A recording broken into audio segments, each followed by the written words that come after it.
what some call the Carroll myth.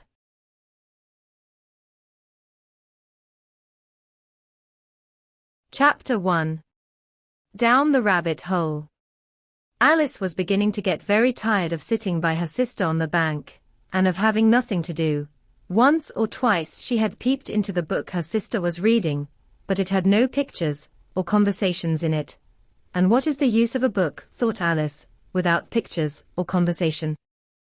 So she was considering, in her own mind, as well as she could, for the hot day made her feel very sleepy and stupid, whether the pleasure of making a daisy chain would be worth the trouble of getting up and picking the daisies, when suddenly a white rabbit with pink eyes ran close by her.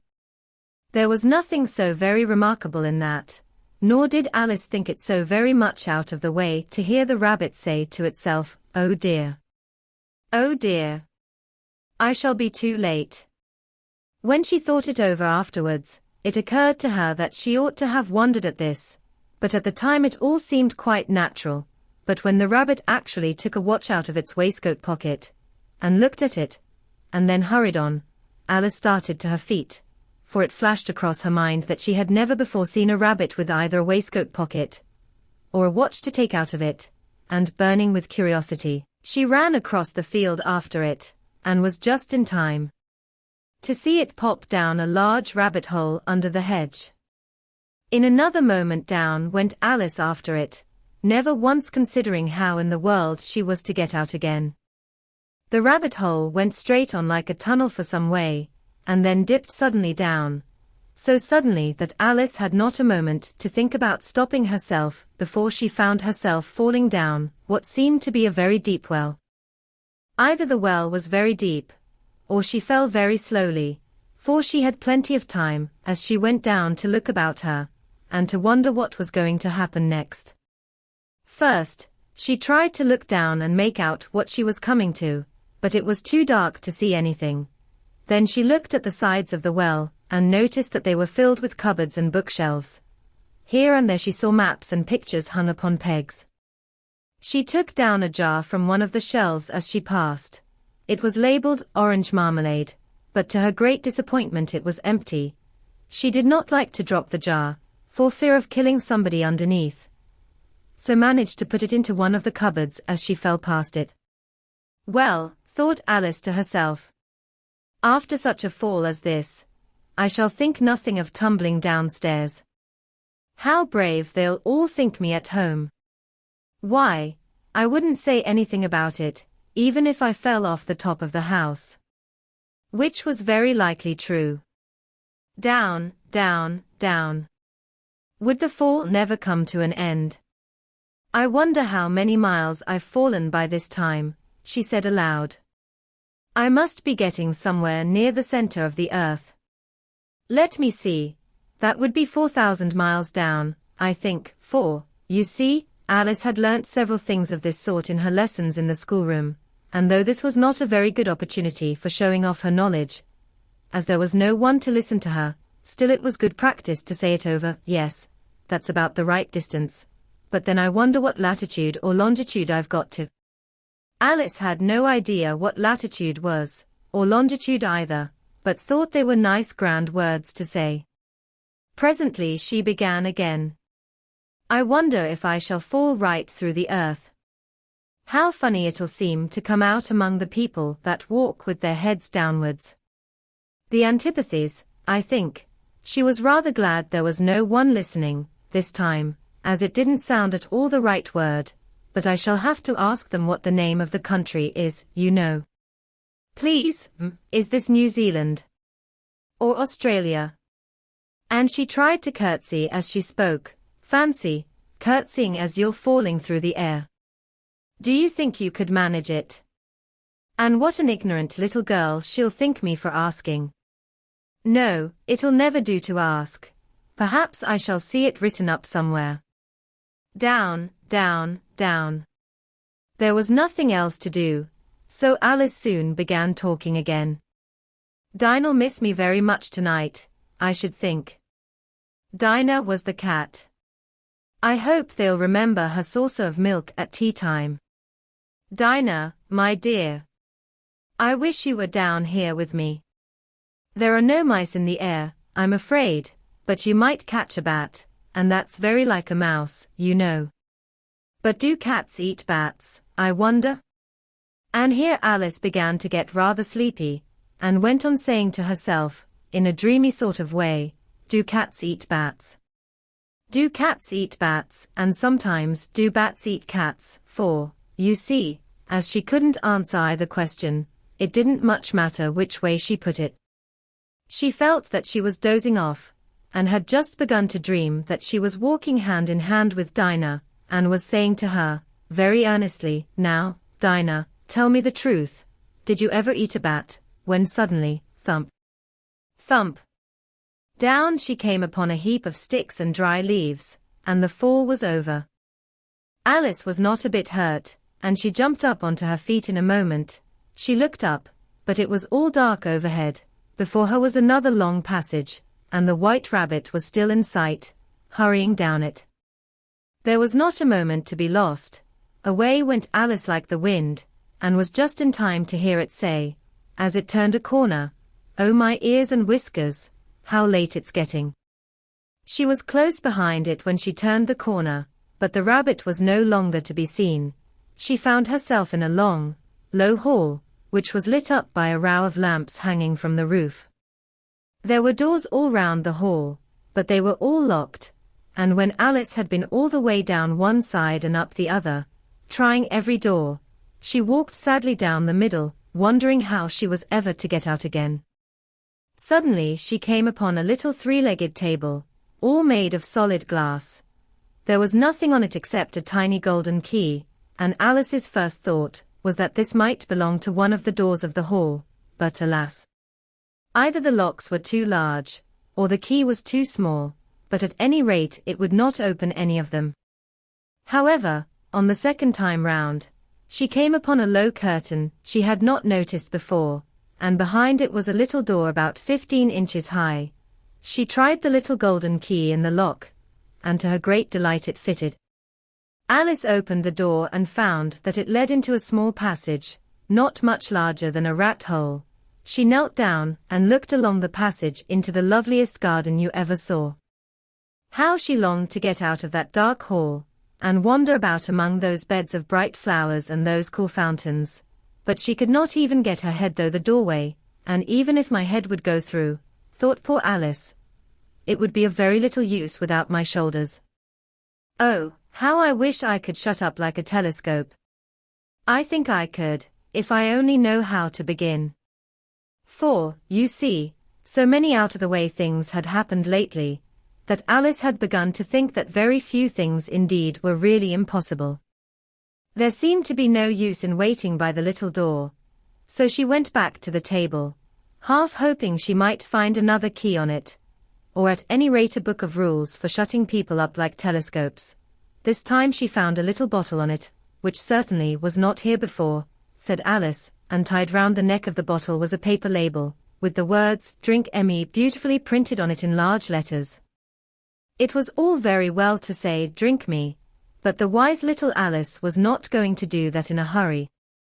"No, I'll look first," she said, "and see whether it's marked poison or not," for she had read several nice little stories about children who had got burnt and eaten up by wild beasts, and other unpleasant things, all because they would not remember the simple rules their friends had taught them, such as, that a red-hot poker will burn you if you hold it too long, and that, if you cut your finger very deeply with a knife, it usually bleeds, and she had never forgotten that, if you drink much from a bottle marked poison, it is almost certain to disagree with you, sooner or later.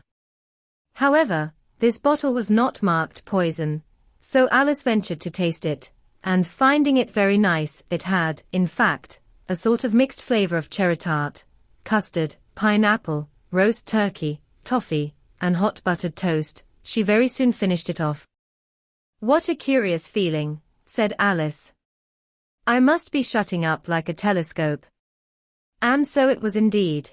She was now only 10 inches high, and her face brightened up at the thought that she was now the right size for going through the little door into that lovely garden. First, however, She waited for a few minutes to see if she was going to shrink any further. She felt a little nervous about this, for it might end, you know, said Alice to herself, in my going out altogether, like a candle.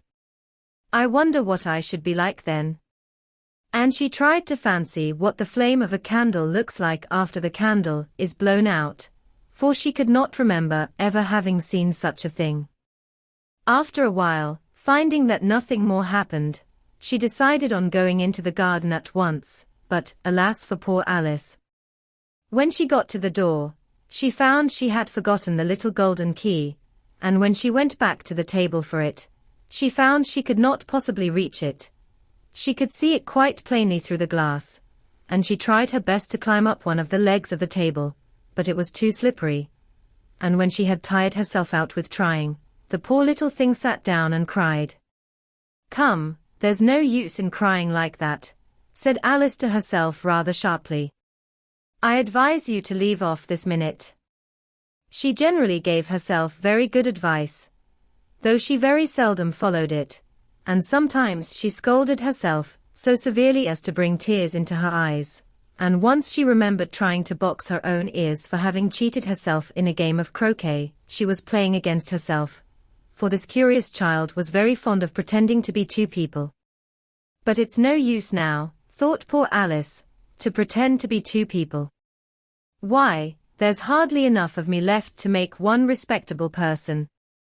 Soon her eye fell on a little glass box that was lying under the table. She opened it, and found in it a very small cake, on which the words, "Eat Emmy," were beautifully marked in currants. Well, I'll eat it, said Alice, and if it makes me grow larger, I can reach the key, and if it makes me grow smaller, I can creep under the door. So either way I'll get into the garden, and I don't care which happens. She ate a little bit, and said anxiously to herself which way. Which way, holding her hand on the top of her head to feel which way it was growing, and she was quite surprised to find that she remained the same size.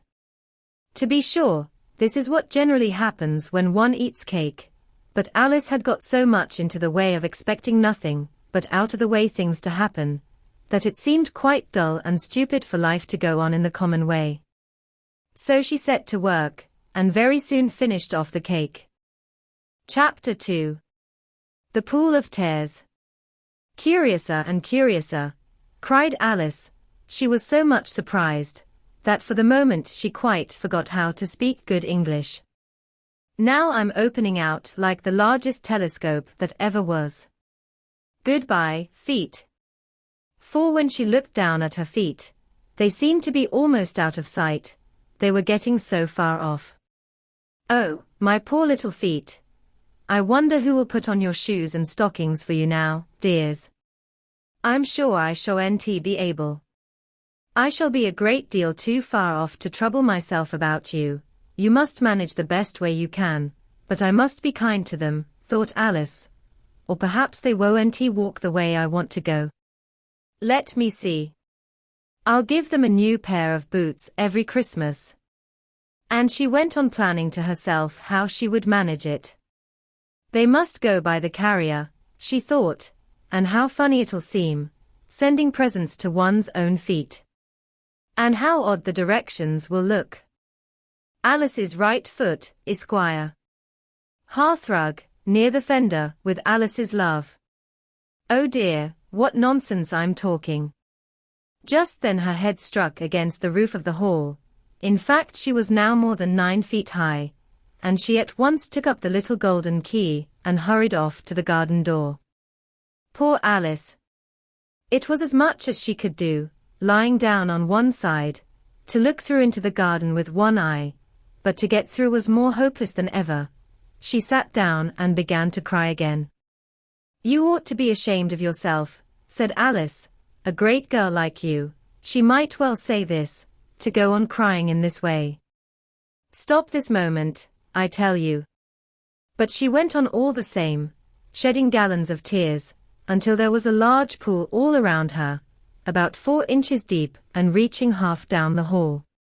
After a time, she heard a little pattering of feet in the distance, and she hastily dried her eyes to see what was coming. It was the White Rabbit returning, splendidly dressed, with a pair of white kid gloves in one hand and a large fan in the other. He came trotting along in a great hurry, muttering to himself as he came, "Oh, the Duchess, the Duchess. Oh, won't she be savage if I've kept her waiting?" Alice felt so desperate that she was ready to ask help of anyone. So, when the rabbit came near her, she began, in a low, timid voice, "If you please, sir." The rabbit started violently, dropped the white kid gloves and the fan, and scurried away into the darkness as hard as he could go. Alice took up the fan and gloves, and as the hall was very hot, she kept fanning herself all the time she went on talking. "Dear, dear. How queer everything is today. And yesterday things went on just as usual. I wonder if I've been changed in the night. Let me think, was I the same when I got up this morning? I almost think I can remember feeling a little different. But if I'm not the same, the next question is, who in the world am I? Ah, that's the great puzzle." And she began thinking over all the children she knew that were of the same age as herself, to see if she could have been changed for any of them. "I'm sure I'm not Ada," she said, "for her hair goes in such long ringlets, and mine doesn't go in ringlets at all. And I'm sure I can't be Mabel, for I know all sorts of things, and she knows such a very little. Besides, she's she, and I'm I, and, oh dear, how puzzling it all is.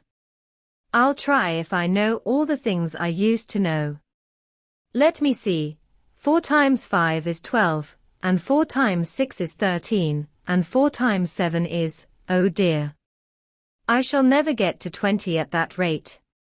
However, the multiplication table doesn't signify. Let's try geography.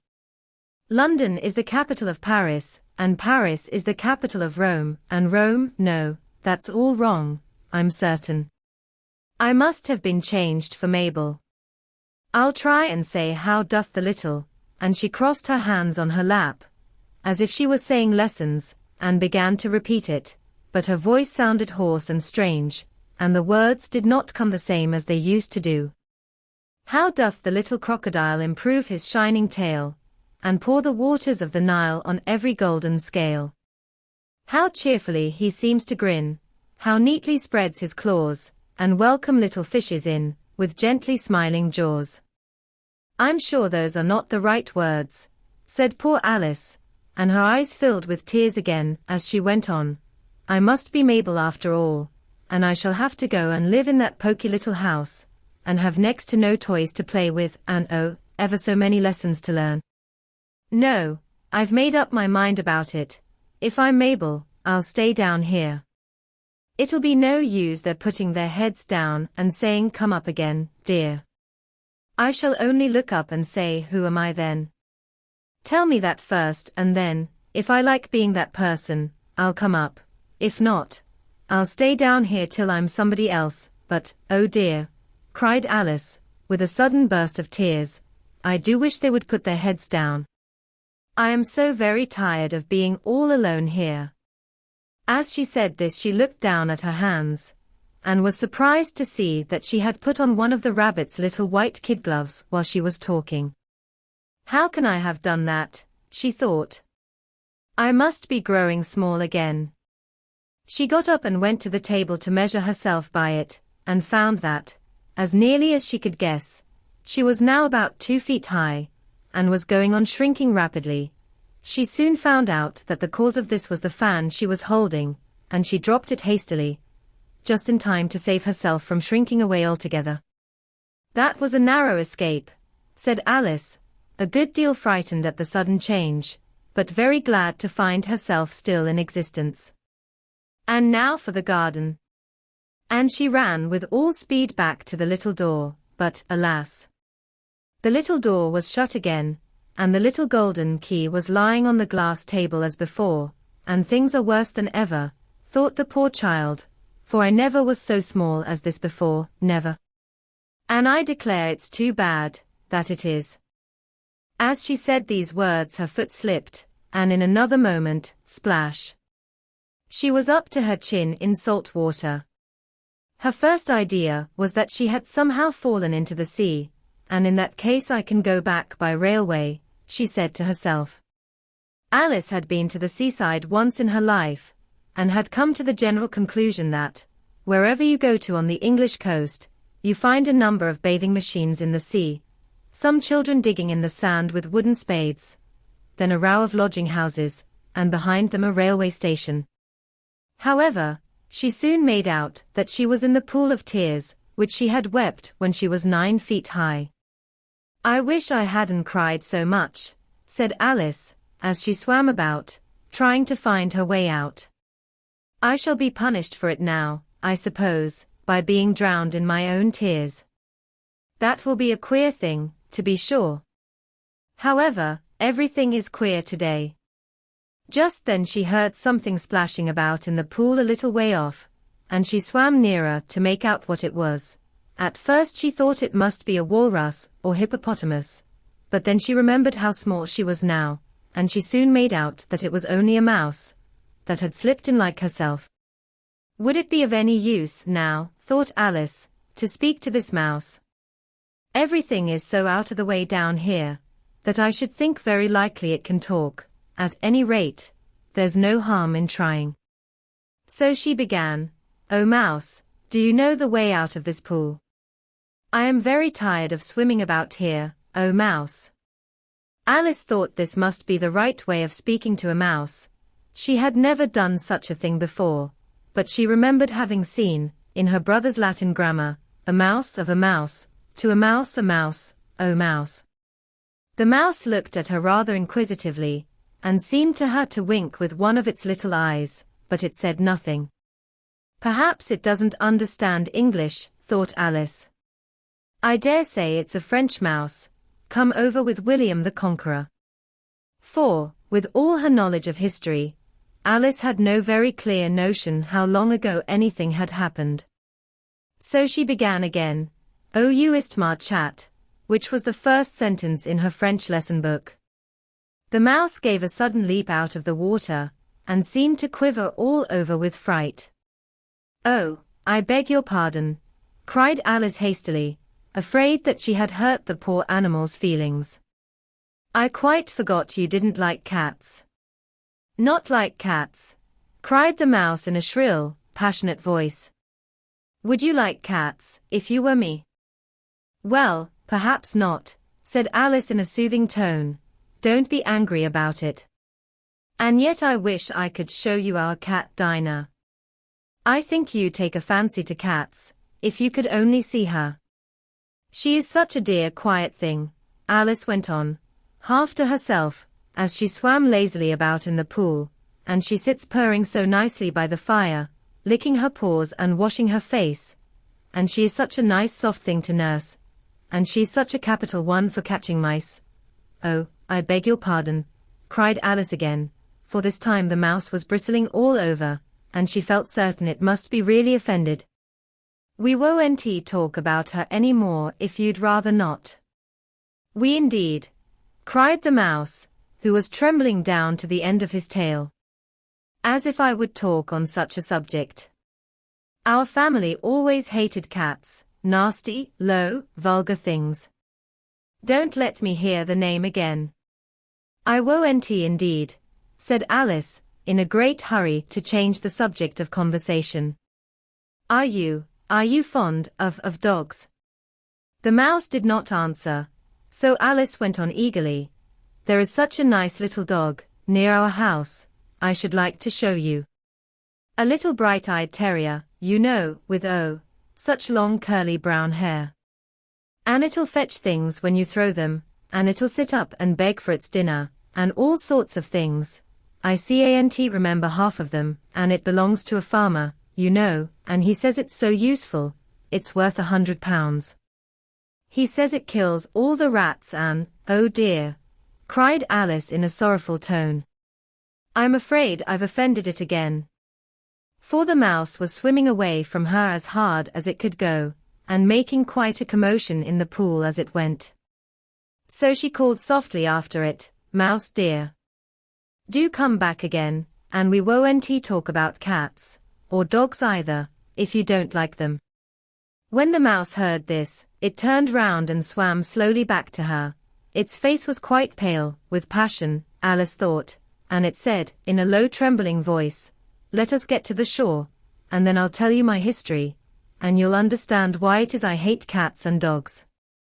It was high time to go, for the pool was getting quite crowded with the birds and animals that had fallen into it. There were a duck and a dodo, a lory and an eaglet, and several other curious creatures. Alice led the way, and the whole party swam to the shore. Chapter 3. A Caucus Race and a Long Tail. They were indeed a queer-looking party that assembled on the bank, the birds with draggled feathers, the animals with their fur clinging close to them, and all dripping wet, cross, and uncomfortable. The first question, of course, was, how to get dry again. They had a consultation about this, and after a few minutes it seemed quite natural to Alice to find herself talking familiarly with them, as if she had known them all her life. Indeed, she had quite a long argument with the lory, who at last turned sulky, and would only say, "I'm older than you, and must know better." And this Alice would not allow, without knowing how old it was, and as the lory positively refused to tell its age, there was no more to be said. At last the mouse, who seemed to be a person of authority among them, called out, "Sit down, all of you, and listen to me. I'll soon make you dry enough." They all sat down at once, in a large ring, with the mouse in the middle. Alice kept her eyes anxiously fixed on it, for she felt sure she would catch a bad cold if she did not get dry very soon. "Ahem," said the mouse with an important air. "Are you all ready? This is the driest thing I know. Silence all round, if you please." William the Conqueror, whose cause was favored by the Pope, was soon submitted to by the English, who wanted leaders, and had been of late much accustomed to usurpation and conquest. Edwin and Morcar, the Earls of Mercia and Northumbria. "Ah," said the lory, with a shiver. "I beg your pardon," said the mouse, frowning, but very politely. "Did you speak?" "Not I," said the lory, hastily. "I thought you did," said the mouse. "I proceed. Edwin and Morcar, the Earls of Mercia and Northumbria, declared for him, and even Stigand, the patriotic Archbishop of Canterbury, found it advisable." "Found what?" said the duck. "Found it," the mouse replied rather crossly. "Of course you know what it means." "I know what it means well enough. When I find a thing," said the duck, "it's generally a frog, or a worm. The question is, what did the Archbishop find?" The mouse did not notice this question, but hurriedly went on, "Found it advisable to go with Edgar Atheling to meet William and offer him the crown." William's conduct at first was moderate. But the insolence of his Normans— "How are you getting on now, my dear?" it continued, turning to Alice as it spoke. "As wet as ever," said Alice in a melancholy tone. "It doesn't seem to dry me at all." "In that case," said the dodo solemnly, rising to its feet, "I move that the meeting adjourn, for the immediate adoption of more energetic remedies." "Speak English," said the eaglet. "I don't know the meaning of half those long words, and what's more, I don't believe you do either." And the eaglet bent down its head to hide a smile. Some of the other birds tittered audibly. "What I was going to say," said the dodo in an offended tone, "was, that the best thing to get us dry would be a caucus race." "What is a caucus race?" said Alice, not that she much wanted to know, but the dodo had paused as if it thought that somebody ought to speak, and no one else seemed inclined to say anything. "Why," said the dodo, "the best way to explain it is to do it. And, as you might like to try the thing yourself, some winter day, I will tell you how the dodo managed it. First it marked out a race course, in a sort of circle, the exact shape doesn't matter, it said, and then all the party were placed along the course, here and there. There was no 1, 2, 3, and away, but they began running when they liked, and left off when they liked, so that it was not easy to know when the race was over. However, when they had been running half an hour or so, and were quite dry again, the dodo suddenly called out, "The race is over," and they all crowded round it, panting and asking, "But who has won?" This question the dodo could not answer without a great deal of thought, and it sat for a long time with one finger pressed upon its forehead, the position in which you usually see Shakespeare, in the pictures of him, while the rest waited in silence. At last the dodo said, "Everybody has won, and all must have prizes." "But she must have a prize herself, you know," said the mouse. "Of course," the dodo replied very gravely. "What else have you got in your pocket?" he went on, turning to Alice. "Only a thimble," said Alice sadly. "Hand it over here," said the dodo. Then they all crowded round her once more, while the dodo solemnly presented the thimble, saying, "We beg your acceptance of this elegant thimble," and when it had finished this short speech, they all cheered. Alice thought the whole thing very absurd, but they all looked so grave that she did not dare to laugh, and as she could not think of anything to say, she simply bowed, and took the thimble, looking as solemn as she could. The next thing was to eat the comfits. This caused some noise and confusion, as the large birds complained that they could not taste theirs, and the small ones choked and had to be patted on the back. However, it was over at last, and they sat down again in a ring, and begged the mouse to tell them something more. "You promised to tell me your history, you know," said Alice, "and why it is you hate C&D, she added in a whisper, half afraid that it would be offended again. "Mine is a long and a sad tale," said the mouse, turning to Alice and sighing. "It is a long tale, certainly," said Alice, looking down with wonder at the mouse's tail, "but why do you call it sad?" And she kept on puzzling about it while the mouse was speaking, so that her idea of the tale was something like this.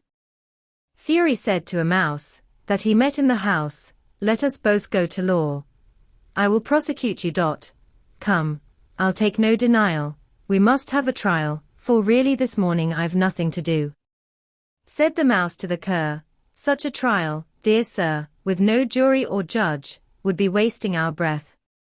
"I'll be judge, I'll be jury," said cunning old Fury. "I'll try the whole cause, and condemn you to death. "You are not attending," said the mouse to Alice, severely. "What are you thinking of?" "I beg your pardon," said Alice very humbly, "you had got to the fifth bend, I think." "I had not," cried the mouse, sharply and very angrily. "A knot," said Alice, always ready to make herself useful, and looking anxiously about her. "Oh, do let me help to undo it." "I shall do nothing of the sort," said the mouse, getting up and walking away. "You insult me by talking such nonsense." "I didn't mean it," pleaded poor Alice. "But you're so easily offended, you know." The mouse only growled in reply. "Please come back, and finish your story," Alice called after it. And the others all joined in chorus, "Yes, please do." But the mouse only shook its head impatiently, and walked a little quicker. "What a pity it wouldn't stay," sighed the lory, as soon as it was quite out of sight. And an old crab took the opportunity of saying to her daughter, "Ah, my dear, let this be a lesson to you never to lose your temper." "Hold your tongue, ma," said the young crab, a little snappishly. "You're enough to try the patience of an oyster."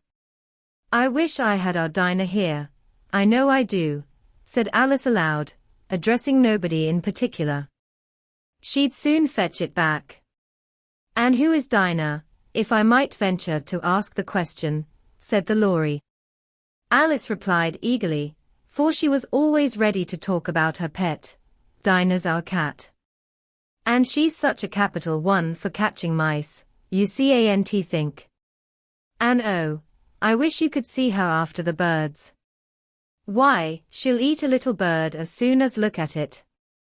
This speech caused a remarkable sensation among the party. Some of the birds hurried off at once. One old magpie began wrapping itself up very carefully, remarking, "I really must be getting home, the night air doesn't suit my throat." And a canary called out in a trembling voice to its children, "Come away, my dears. It's high time you were all in bed." On various pretexts they all moved off, and Alice was soon left alone. "I wish I hadn't mentioned Dinah," she said to herself in a melancholy tone. "Nobody seems to like her, down here, and I'm sure she's the best cat in the world. Oh, my dear Dinah.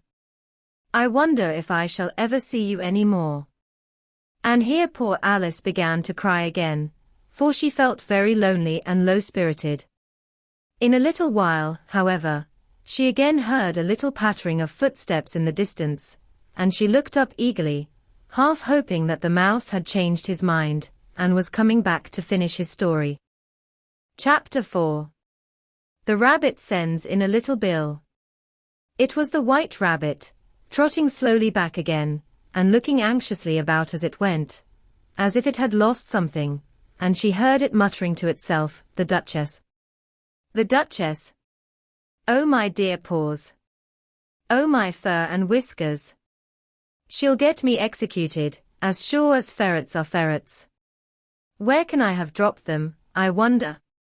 Alice guessed in a moment that it was looking for the fan and the pair of white kid gloves, and she very good-naturedly began hunting about for them, but they were nowhere to be seen. Everything seemed to have changed since her swim in the pool, and the great hall, with the glass table and the little door, had vanished completely.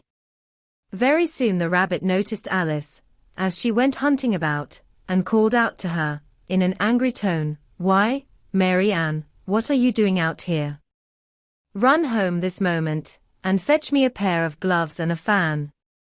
Quick, now." And Alice was so much frightened that she ran off at once in the direction it pointed to, without trying to explain the mistake it had made. "He took me for his housemaid," she said to herself as she ran. "How surprised he'll be when he finds out who I am. But I'd better take him his fan and gloves, that is, if I can find them." As she said this, she came upon a neat little house, on the door of which was a bright brass plate with the name W. Rabbit engraved upon it.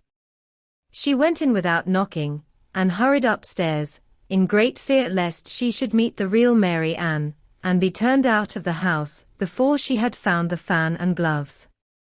"How queer it seems," Alice said to herself, "to be going messages for a rabbit. I suppose Dinah'll be sending me on messages next." And she began fancying the sort of thing that would happen. "Miss Alice.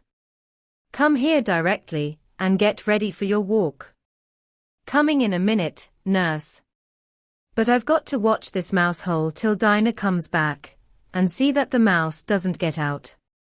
Only I don't think," Alice went on, "that they'd let Dinah stop in the house if it began ordering people about like that." By this time, she had found her way into a tidy little room with a table in the window, and on it, as she had hoped, a fan and 2 or 3 pairs of tiny white kid gloves. She took up the fan and a pair of the gloves, and was just going to leave the room, when her eye fell upon a little bottle that stood near the looking-glass. There was no label this time with the words, "Drink me," but nevertheless she uncorked it and put it to her lips. "I know something interesting is sure to happen," she said to herself, "whenever I eat or drink anything. So I'll just see what this bottle does. I do hope it'll make me grow large again, for really I'm quite tired of being such a tiny little thing." It did so indeed, and much sooner than she had expected.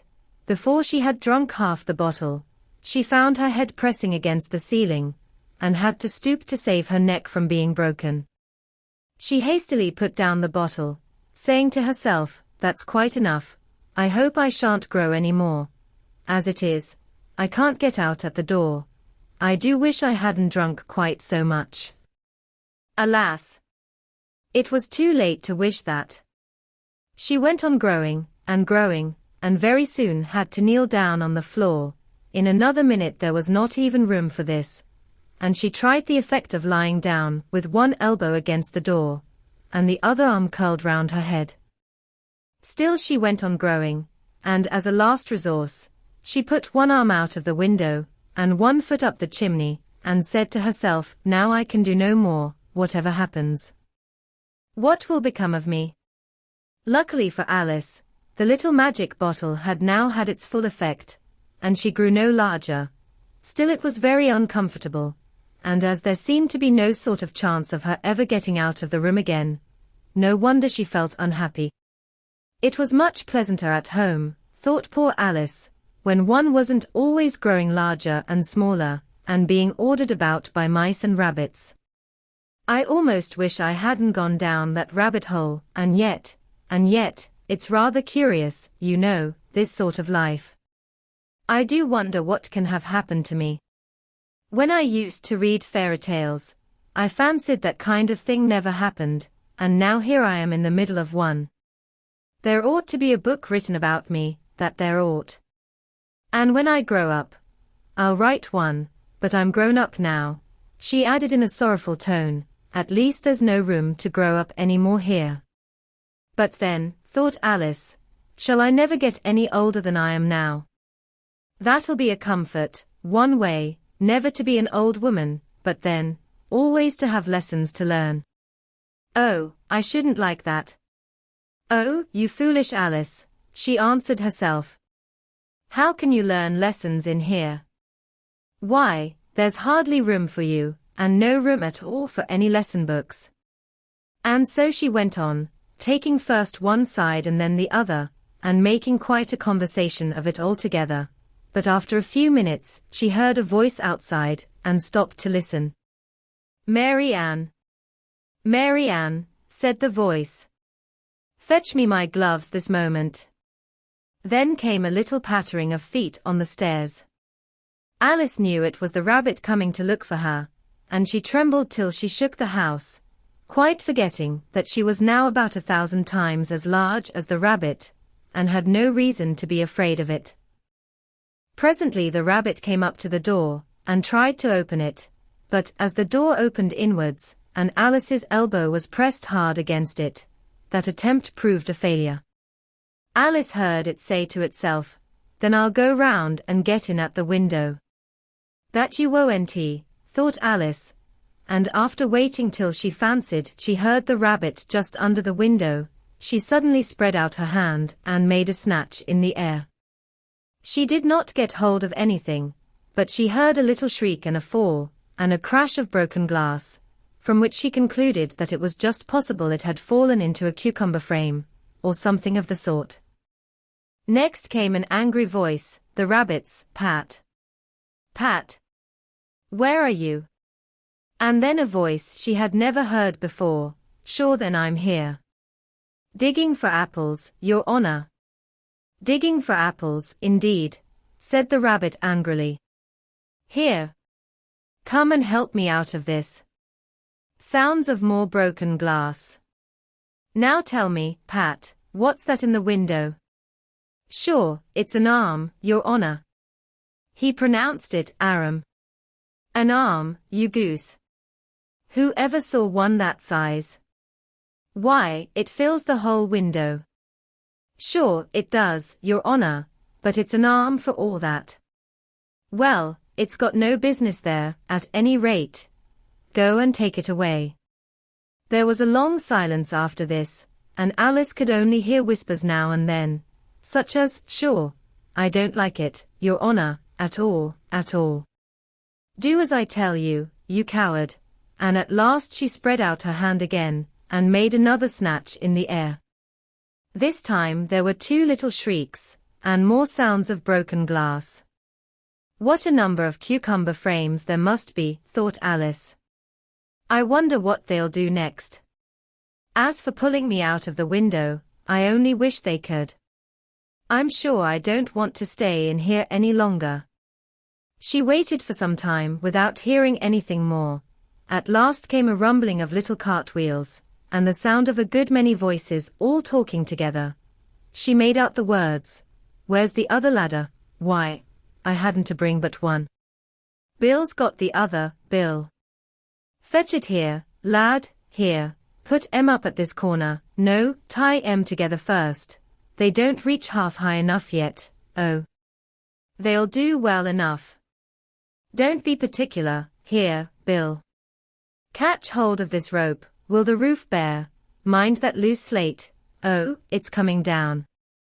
Heads below. A loud crash, now, who did that? It was Bill, I fancy. Who's to go down the chimney? Nay, I shan't. You do it, that I won't. Then, Bill's got to go down, here, Bill. The master says you've got to go down the chimney. Oh. So Bill's got to come down the chimney, has he? Said Alice to herself. Why, they seem to put everything upon Bill. I wouldn't be in Bill's place for a good deal. This fireplace is narrow, to be sure, but I think I can kick a little. She drew her foot as far down the chimney as she could, and waited till she heard a little animal, she couldn't guess of what sort it was, scratching and scrambling about in the chimney close above her. Then, saying to herself, this is Bill, she gave one sharp kick, and waited to see what would happen next. The first thing she heard was a general chorus of "There goes Bill," then the rabbit's voice alone, "Catch him, you by the hedge," then silence, and then another confusion of voices, "Hold up his head, Brandy now. Don't choke him, how was it, old fellow? What happened to you? Tell us all about it." Last came a little feeble, squeaking voice, "That's Bill," thought Alice, "well, I hardly know, no more, thank ye. I'm better now, but I'm a deal too flustered to tell you. All I know is, something comes at me like a jack-in-the-box, and up I goes like a skyrocket." "So you did, old fellow," said the others. "We must burn the house down," said the rabbit's voice, and Alice called out as loud as she could, "If you do, I'll set Dinah at you." There was a dead silence instantly, and Alice thought to herself, "I wonder what they will do next. If they had any sense, they'd take the roof off." After a minute or two, they began moving about again, and Alice heard the rabbit say, "A barrowful will do, to begin with." A barrowful of what? Thought Alice. But she had not long to doubt, for the next moment a shower of little pebbles came rattling in at the window, and some of them hit her in the face.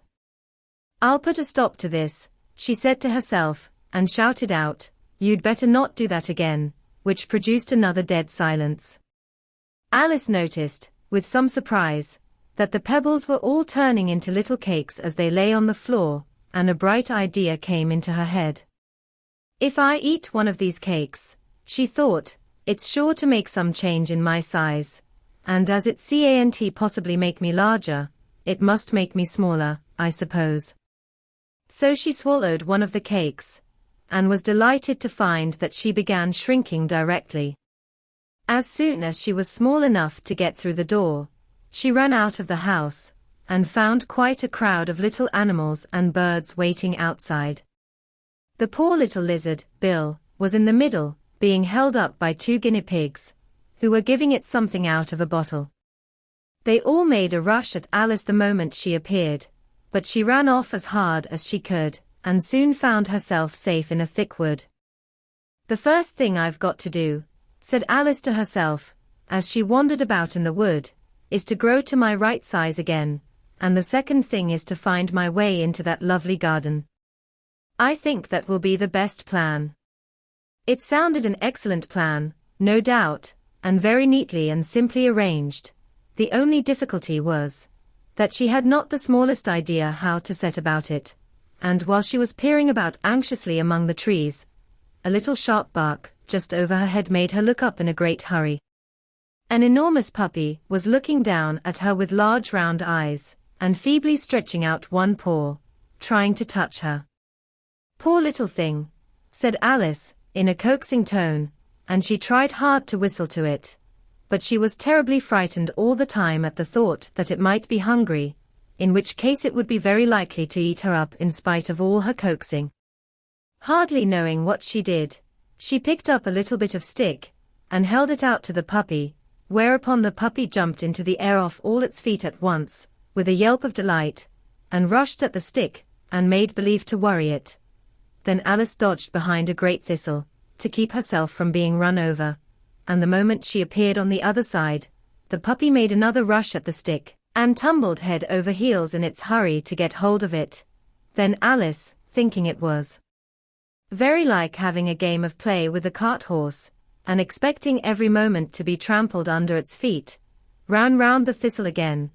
Then the puppy began a series of short charges at the stick, running a very little way forwards each time and a long way back, and barking hoarsely all the while, till at last it sat down a good way off, panting, with its tongue hanging out of its mouth, and its great eyes half shut. This seemed to Alice a good opportunity for making her escape. So she set off at once, and ran till she was quite tired and out of breath, until the puppy's bark sounded quite faint in the distance. "And yet what a dear little puppy it was," said Alice, as she leant against a buttercup to rest herself, and fanned herself with one of the leaves. "I should have liked teaching it tricks very much, if I'd only been the right size to do it. Oh dear. I'd nearly forgotten that I've got to grow up again. Let me see, how is it to be managed? I suppose I ought to eat or drink something or other, but the great question is, what?" The great question certainly was what. Alice looked all round her at the flowers and the blades of grass, but she did not see anything that looked like the right thing to eat or drink under the circumstances. There was a large mushroom growing near her, about the same height as herself, and when she had looked under it, and on both sides of it, and behind it, it occurred to her that she might as well look and see what was on the top of it. She stretched herself up on tiptoe, and peeped over the edge of the mushroom, and her eyes immediately met those of a large blue caterpillar, that was sitting on the top, with its arms folded, quietly smoking a long hookah, and taking not the smallest notice of her or of anything else. Chapter 5. Advice from a Caterpillar. The caterpillar and Alice looked at each other for some time in silence. At last the caterpillar took the hookah out of its mouth, and addressed her in a languid, sleepy voice. "Who are you?" said the caterpillar. This was not an encouraging opening for a conversation. Alice replied, rather shyly, I hardly know, sir, just at present. At least I know who I was when I got up this morning, but I think I must have been changed several times since then." "What do you mean by that?" said the caterpillar, sternly. "Explain yourself." "I can't explain myself, I'm afraid, sir," said Alice, "because I'm not myself, you see." "I don't see," said the caterpillar. "I'm afraid I can't put it more clearly," Alice replied, very politely, "for I can't understand it myself, to begin with, and being so many different sizes in a day is very confusing." "It isn't," said the caterpillar. "Well, perhaps you haven't found it so yet," said Alice, "but when you have to turn into a chrysalis, you will some day, you know, and then after that into a butterfly. I should think you'll feel it a little queer, won't you?" "Not a bit," said the caterpillar. "Well, perhaps your feelings may be different," said Alice. "All I know is, it would feel very queer to me." "You," said the caterpillar contemptuously. "Who are you?" Which brought them back again to the beginning of the conversation. Alice felt a little irritated at the caterpillars making such very short remarks, and she drew herself up and said, very gravely, "I think you ought to tell me who you are first." "Why?" said the caterpillar. Here was another puzzling question, and as Alice could not think of any good reason, and as the caterpillar seemed to be in a very unpleasant state of mind, she turned away. "Come back," the caterpillar called after her. "I've something important to say." This sounded promising, certainly. Alice turned and came back again. "Keep your temper," said the caterpillar. "Is that all?" said Alice, swallowing down her anger as well as she could. "No," said the caterpillar. Alice thought she might as well wait, as she had nothing else to do, and perhaps after all it might tell her something worth hearing. For some minutes it puffed away without speaking, but at last it unfolded its arms, took the hookah out of its mouth again, and said, "So you think you're changed, do you?" "I'm afraid I am, sir," said Alice. "I can't remember things as I used, and I don't keep the same size for 10 minutes together." "Can't remember what things?" said the caterpillar. "Well, I've tried to say how doth the little busy bee, but it all came different." Alice replied in a very melancholy voice. "Repeat, you are old, Father William," said the caterpillar. Alice folded her hands and began. "You are old, Father William," the young man said. "And your hair has become very white. And yet you incessantly stand on your head. Do you think, at your age, it is right?"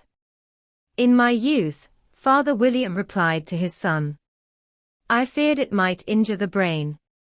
But, now that I'm perfectly sure I have none, why, I do it again and again." "You are old," said the youth, "as I mentioned before, and have grown most uncommonly fat. Yet you turned a back somersault in at the door. Pray, what is the reason of that?" "In my youth," said the sage, as he shook his grey locks, "I kept all my limbs very supple. By the use of this ointment, 1 shilling the box. Allow me to sell you a couple." "You are old," said the youth, "and your jaws are too weak for anything tougher than suet. Yet you finished the goose, with the bones and the beak. Pray, how did you manage to do it?" "In my youth," said his father, "I took to the law, and argued each case with my wife. And the muscular strength, which it gave to my jaw, has lasted the rest of my life."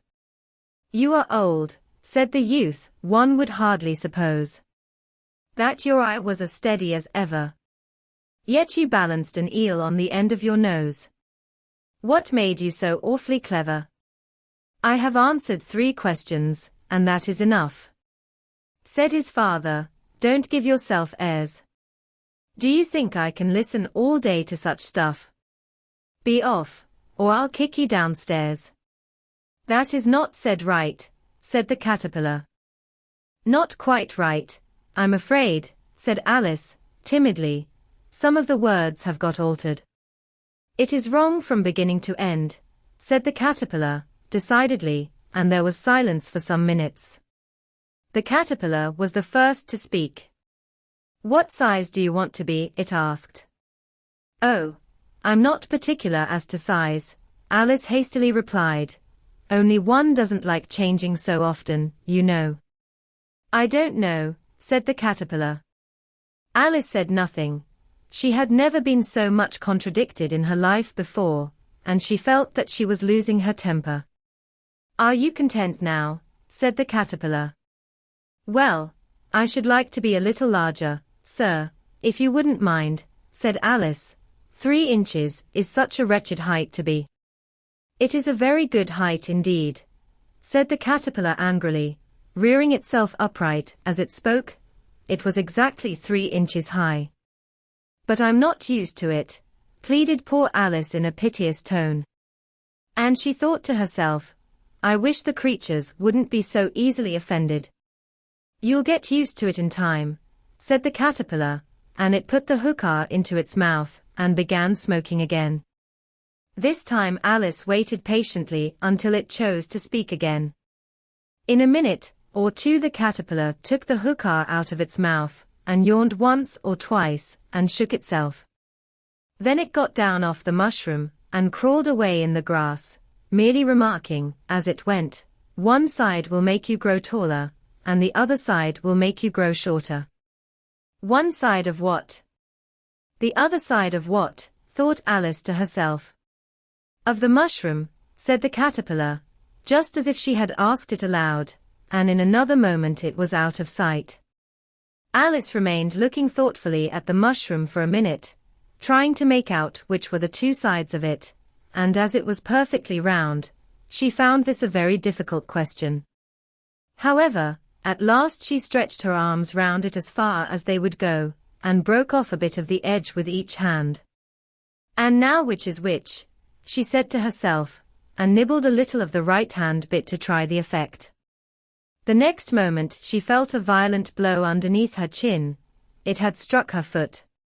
She was a good deal frightened by this very sudden change, but she felt that there was no time to be lost, as she was shrinking rapidly. So she set to work at once to eat some of the other bit.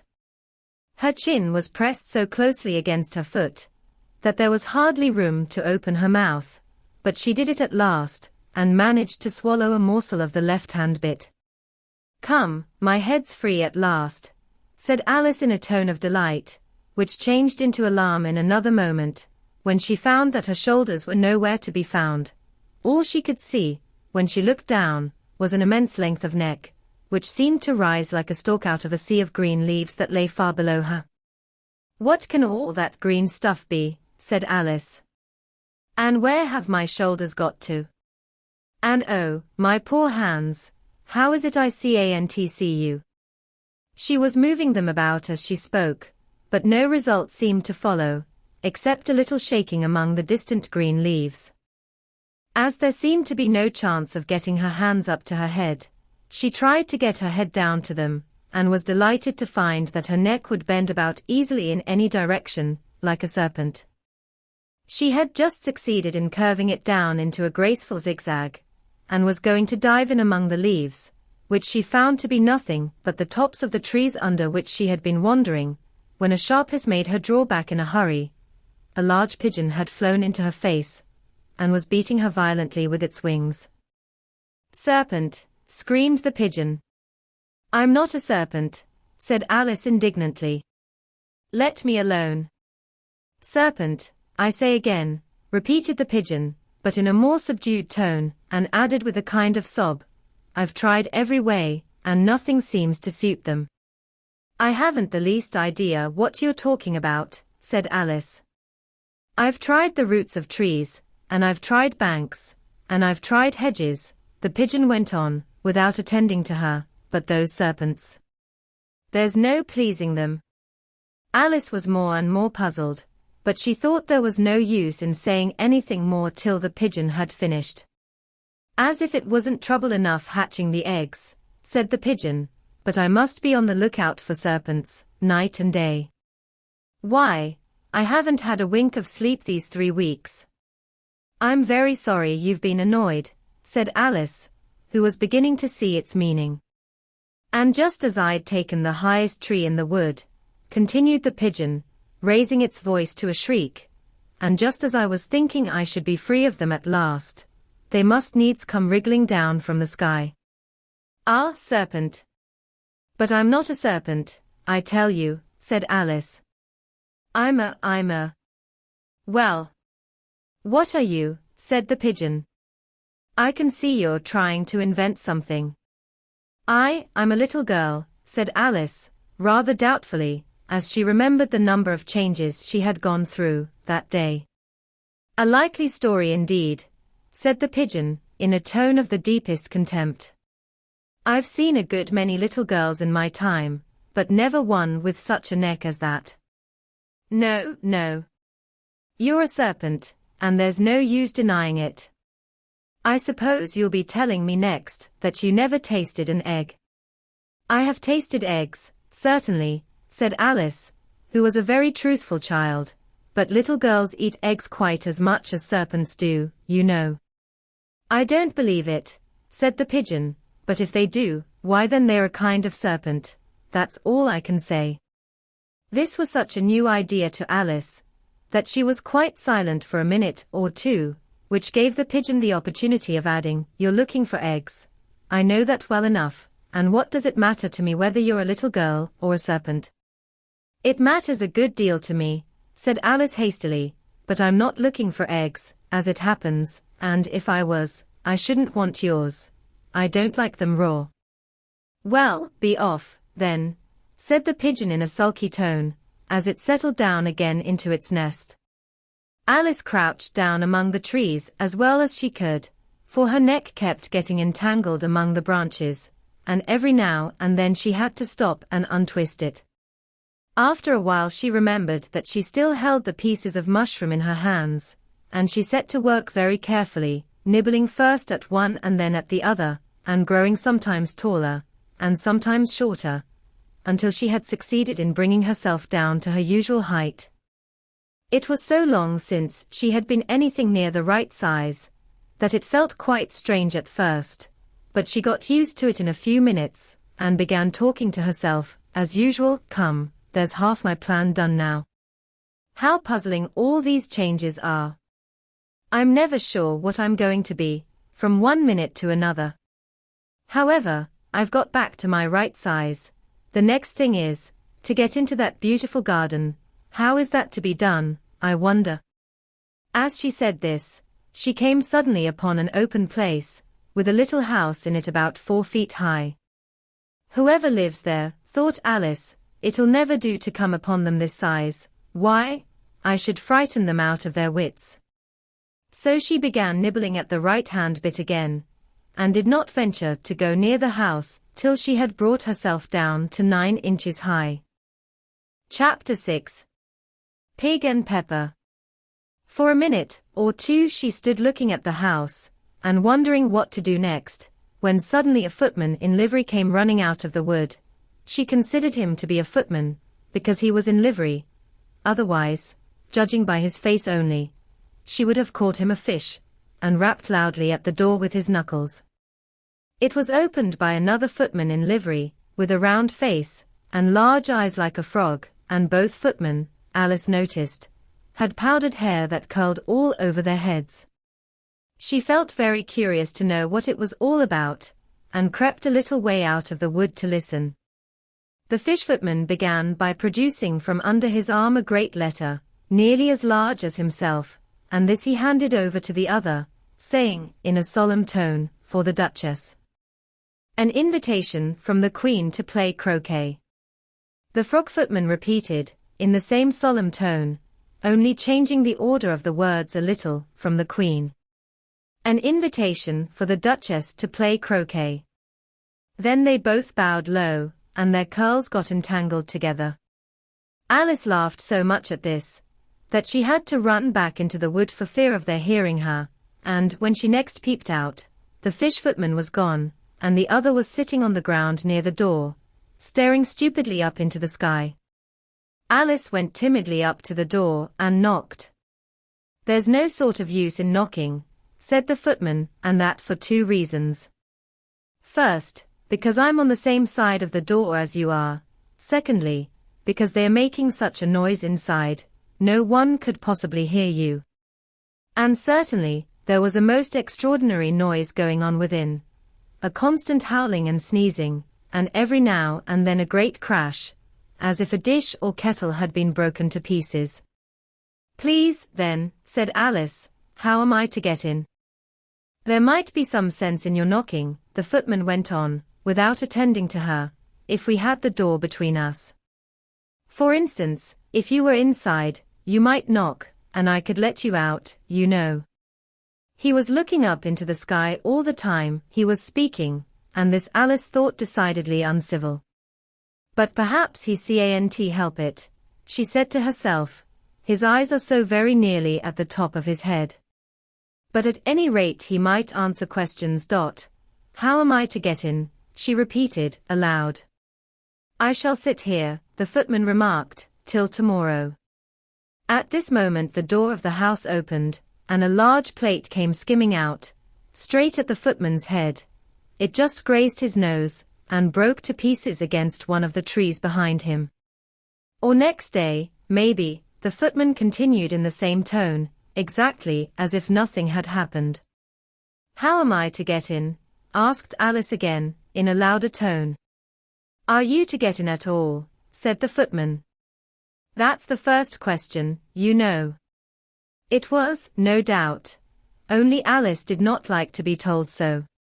"It's really dreadful," she muttered to herself, "the way all the creatures argue. It's enough to drive one crazy." The footman seemed to think this a good opportunity for repeating his remark, with variations. "I shall sit here," he said, "on and off, for days and days." "But what am I to do?" said Alice. "Anything you like," said the footman, and began whistling.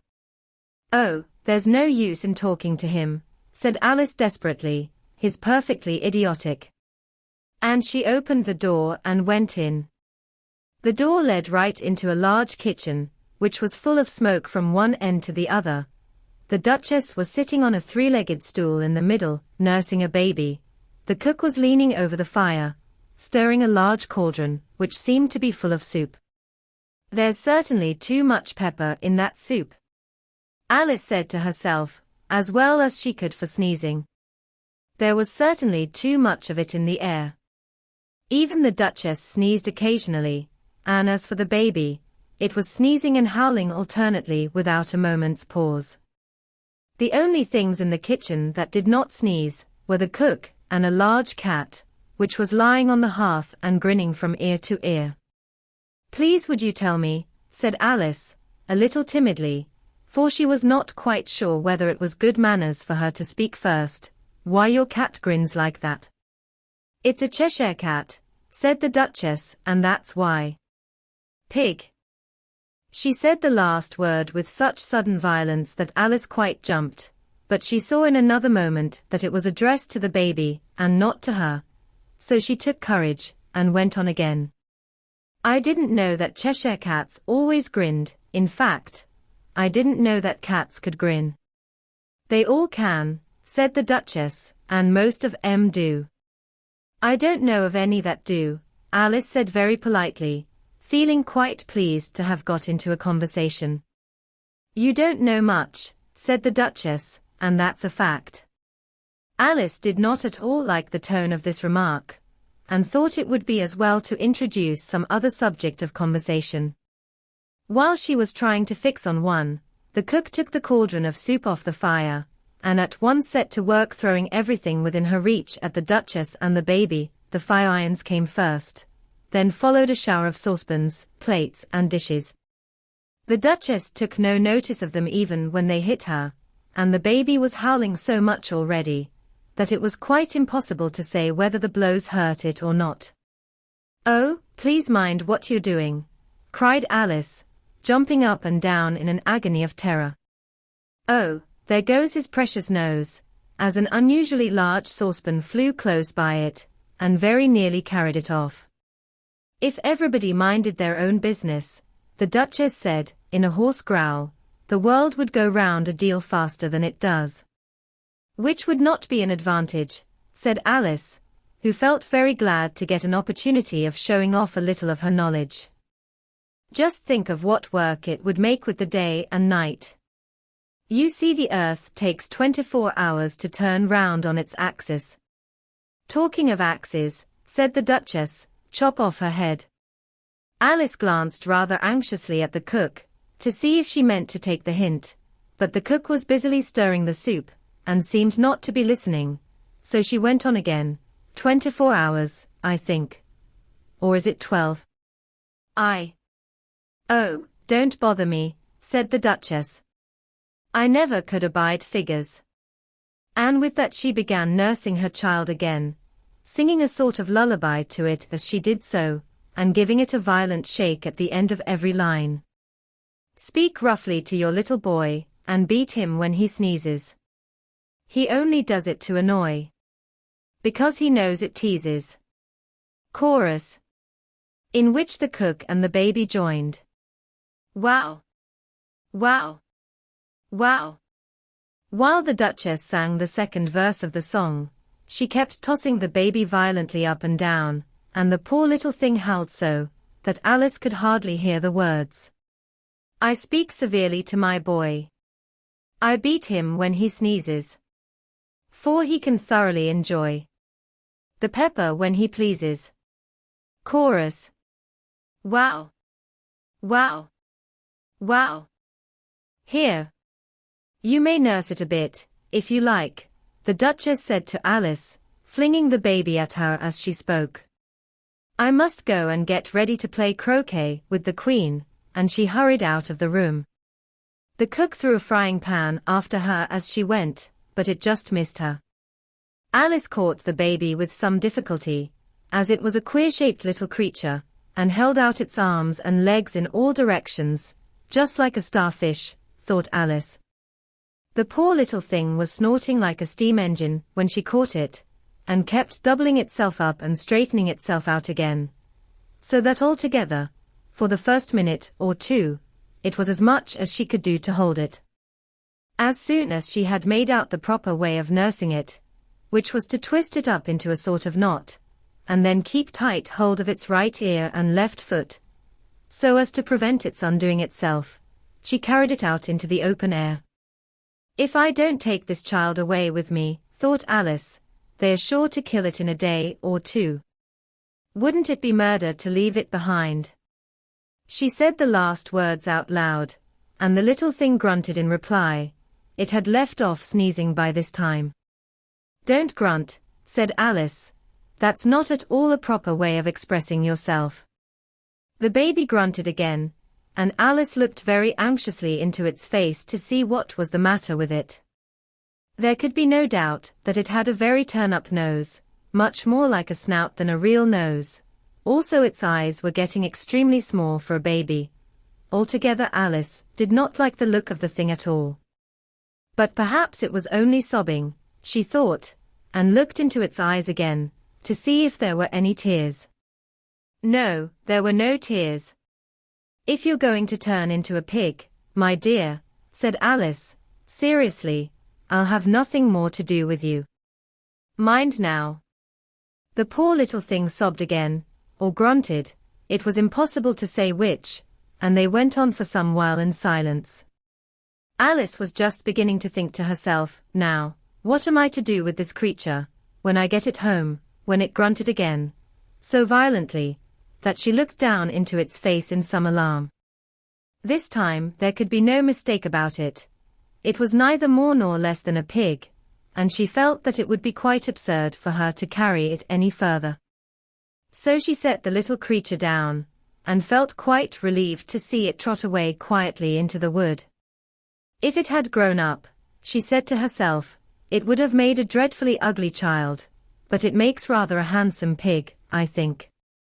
And she began thinking over other children she knew, who might do very well as pigs, and was just saying to herself, if one only knew the right way to change them, when she was a little startled by seeing the Cheshire cat sitting on a bough of a tree a few yards off. The cat only grinned when it saw Alice. It looked good-natured, she thought. Still it had very long claws and a great many teeth, so she felt that it ought to be treated with respect.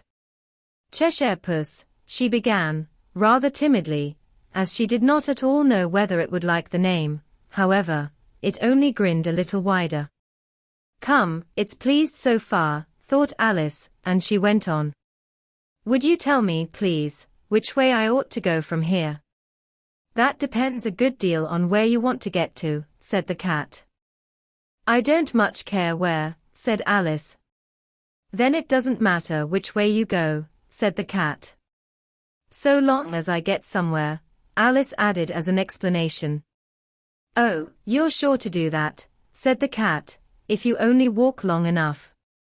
Alice felt that this could not be denied, so she tried another question. What sort of people live about here? In that direction, the cat said, waving its right paw round, lives a hatter, and in that direction, waving the other paw, lives a March hare. Visit either you like, they are both mad. But I don't want to go among mad people, Alice remarked. Oh, you can't help that, said the cat, we're all mad here. I'm mad. You're mad. How do you know I'm mad, said Alice. You must be, said the cat, or you wouldn't have come here. Alice didn't think that proved it at all, however, she went on, and how do you know that you're mad? To begin with, said the cat, a dog's not mad. You grant that? I suppose so, said Alice. Well, then, the cat went on, you see, a dog growls when it's angry, and wags its tail when it's pleased. Now I growl when I'm pleased, and wag my tail when I'm angry. Therefore I'm mad. I call it purring, not growling, said Alice. Call it what you like, said the cat. Do you play croquet with the Queen today? I should like it very much, said Alice, but I haven't been invited yet. You'll see me there, said the cat, and vanished. Alice was not much surprised at this. She was getting so used to queer things happening. While she was looking at the place where it had been, it suddenly appeared again. By the by, what became of the baby? Said the cat. I'd nearly forgotten to ask. It turned into a pig, Alice quietly said, just as if the cat had come back in a natural way. I thought it would, said the cat, and vanished again. Alice waited a little, half expecting to see it again, but it did not appear, and after a minute or two she walked on in the direction in which the March Hare was said to live. I've seen hatters before, she said to herself. The March Hare will be much the most interesting, and perhaps, as this is May, it won't be raving mad, at least not so mad as it was in March. As she said this, she looked up, and there was the cat again, sitting on a branch of a tree. Did you say pig, or fig? Said the cat. I said pig, replied Alice, and I wish you wouldn't keep appearing and vanishing so suddenly, you make one quite giddy. All right, said the cat, and this time it vanished quite slowly, beginning with the end of the tail, and ending with the grin, which remained some time after the rest of it had gone. Well, I've often seen a cat without a grin, thought Alice, but a grin without a cat. It's the most curious thing I ever saw in all my life. She had not gone much farther before she came in sight of the house of the March Hare. She thought it must be the right house, because the chimneys were shaped like ears and the roof was thatched with fur. It was so large a house that she did not like to go nearer till she had nibbled some more of the left-hand bit of mushroom, and raised herself to about 2 feet high. Even then she walked up towards it rather timidly, saying to herself, suppose it should be raving mad after all. I almost wish I'd gone to see the Hatter instead. Chapter 7. A Mad Tea Party. There was a table set out under a tree in front of the house, and the March Hare and the Hatter were having tea at it. The Dormouse was sitting between them, fast asleep, and the other two were using it as a cushion, resting their elbows on it, and talking over its head. Very uncomfortable for the Dormouse, thought Alice. Only as it's asleep, I suppose it doesn't mind. The table was a large one, but the three were all crowded together at one corner of it. No room. No room, they cried out when they saw Alice coming. There's plenty of room, said Alice indignantly, and she sat down in a large armchair at one end of the table. Have some wine, the March Hare said in an encouraging tone. Alice looked all round the table, but there was nothing on it but tea. I don't see any wine, she remarked. There isn't any, said the March Hare. Then it wasn't very civil of you to offer it, said Alice angrily. It wasn't very civil of you to sit down without being invited, said the March Hare. I didn't know it was your table, said Alice. It's laid for a great many more than 3. Your hair wants cutting, said the Hatter.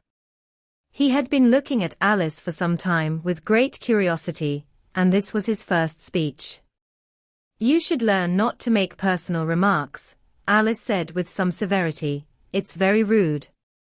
The Hatter opened his eyes very wide on hearing this, but all he said was, why is a raven like a writing desk? Come, we shall have some fun now, thought Alice. I'm glad they've begun asking riddles. I believe I can guess that, she added aloud. Do you mean that you think you can find out the answer to it? Said the March Hare. Exactly so, said Alice. Then you should say what you mean, the March Hare went on. I do, Alice hastily replied. At least I mean what I say. That's the same thing, you know. Not the same thing a bit, said the Hatter.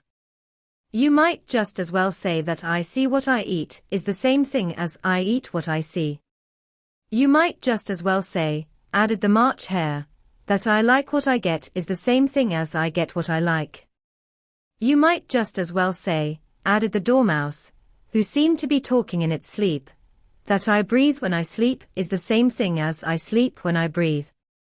It is the same thing with you, said the Hatter, and here the conversation dropped, and the party sat silent for a minute, while Alice thought over all she could remember about ravens and writing desks, which wasn't much. The Hatter was the first to break the silence. What day of the month is it? He said, turning to Alice. He had taken his watch out of his pocket, and was looking at it uneasily, shaking it every now and then, and holding it to his ear. Alice considered a little, and then said the 4th. 2 days wrong, sighed the Hatter. I told you butter wouldn't suit the works, he added looking angrily at the March Hare. It was the best butter, the March Hare meekly replied. Yes, but some crumbs must have got in as well, the Hatter grumbled. You shouldn't have put it in with the bread knife. The March Hare took the watch and looked at it gloomily. Then he dipped it into his cup of tea, and looked at it again, but he could think of nothing better to say than his first remark. It was the best butter, you know. Alice had been looking over his shoulder with some curiosity. What a funny watch, she remarked. It tells the day of the month, and doesn't tell what o'clock it is. Why should it? Muttered the Hatter. Does your watch tell you what year it is? Of course not, Alice replied very readily, but that's because it stays the same year for such a long time together. Which is just the case with mine, said the Hatter. Alice felt dreadfully puzzled. The Hatter's remark seemed to her to have no sort of meaning in it, and yet it was certainly English. I don't quite understand you, she said, as politely as she could. The Dormouse is asleep again, said the Hatter, and he poured a little hot tea upon its nose. The Dormouse shook its head impatiently and said, without opening its eyes, of course, just what I was going to remark myself. Have you guessed the riddle yet? The Hatter said, turning to Alice again. No, I give it up, Alice replied. What's the answer? I haven't the slightest idea, said the Hatter. Nor I, said the March Hare. Alice sighed wearily. I think you might do something better with the time, she said, than waste it in asking riddles that have no answers. If you knew time as well as I do, said the Hatter, you wouldn't talk about wasting it. It's him. I don't know what you mean, said Alice. Of course you don't, the Hatter said, tossing his head contemptuously. I dare say you never even spoke to time. Perhaps not, Alice cautiously replied, but I know I have to beat time when I learn music. Ah? That accounts for it, said the Hatter. He won't stand beating. Now, if you only kept on good terms with him, he'd do almost anything you liked with the clock. For instance, suppose it were 9 o'clock in the morning, just time to begin lessons, you'd only have to whisper a hint to time, and round goes the clock in a twinkling. 1:30, time for dinner. I only wish it was, the March Hare said to itself in a whisper. That would be grand, certainly, said Alice thoughtfully, but then, I shouldn't be hungry for it, you know. Not at first, perhaps, said the Hatter, but you could keep it to 1:30 as long as you liked. Is that the way you manage? Alice asked. The Hatter shook his head mournfully. Not I, he replied. We quarrelled last March, just before he went mad, you know, pointing with his teaspoon at the March Hare. It was at the great concert given by the Queen of Hearts, and I had to sing. Twinkle, twinkle, little bat. How I wonder what you're at. You know the song, perhaps? I've heard something like it, said Alice. It goes on, you know, the Hatter continued in this way. Up above the world you fly. like a tea tray in the sky. Twinkle, twinkle. Here the dormouse shook itself, and began singing in its sleep, twinkle, twinkle, twinkle, twinkle, and went on so long that they had to pinch it to make it stop. Well, I'd hardly finished the first verse, said the Hatter, when the Queen jumped up and bawled out, "He's murdering the time. Off with his head." "How dreadfully savage!" exclaimed Alice. And ever since that, the Hatter went on in a mournful tone, "He won't do a thing I ask. It's always 6 o'clock now." A bright idea came into Alice's head. "Is that the reason so many tea things are put out here?" she asked. "Yes, that's it," said the Hatter with a sigh. "It's always tea time, and we've no time to wash the things between whiles." "Then you keep moving round, I suppose?" said Alice. "Exactly so," said the Hatter, "as the things get used up." "But what happens when you come to the beginning again?" Alice ventured to ask. "Suppose we change the subject," the March Hare interrupted, yawning. "I'm getting tired of this. I vote the young lady tells us a story." "I'm afraid I don't know one," said Alice, rather alarmed at the proposal. "Then the Dormouse shall." They both cried. "Wake up, Dormouse." And they pinched it on both sides at once. The Dormouse slowly opened its eyes. "I wasn't asleep," it said in a hoarse, feeble voice. "I heard every word you fellows were saying." "Tell us a story," said the March Hare. "Yes, please do," pleaded Alice. "And be quick about it," added the Hatter, "or you'll be asleep again before it's done." Once upon a time there were 3 little sisters. The Dormouse began in a great hurry, and their names were Elsie, Lacey, and Tilly, and they lived at the bottom of a well. "What did they live on?" said Alice, who always took a great interest in questions of eating and drinking. "They lived on treacle," said the Dormouse, after thinking a minute or two. "They couldn't have done that, you know," Alice gently remarked. "They'd have been ill." "So they were," said the Dormouse, "very ill." Alice tried to fancy to herself what such an extraordinary way of living would be like, but it puzzled her too much.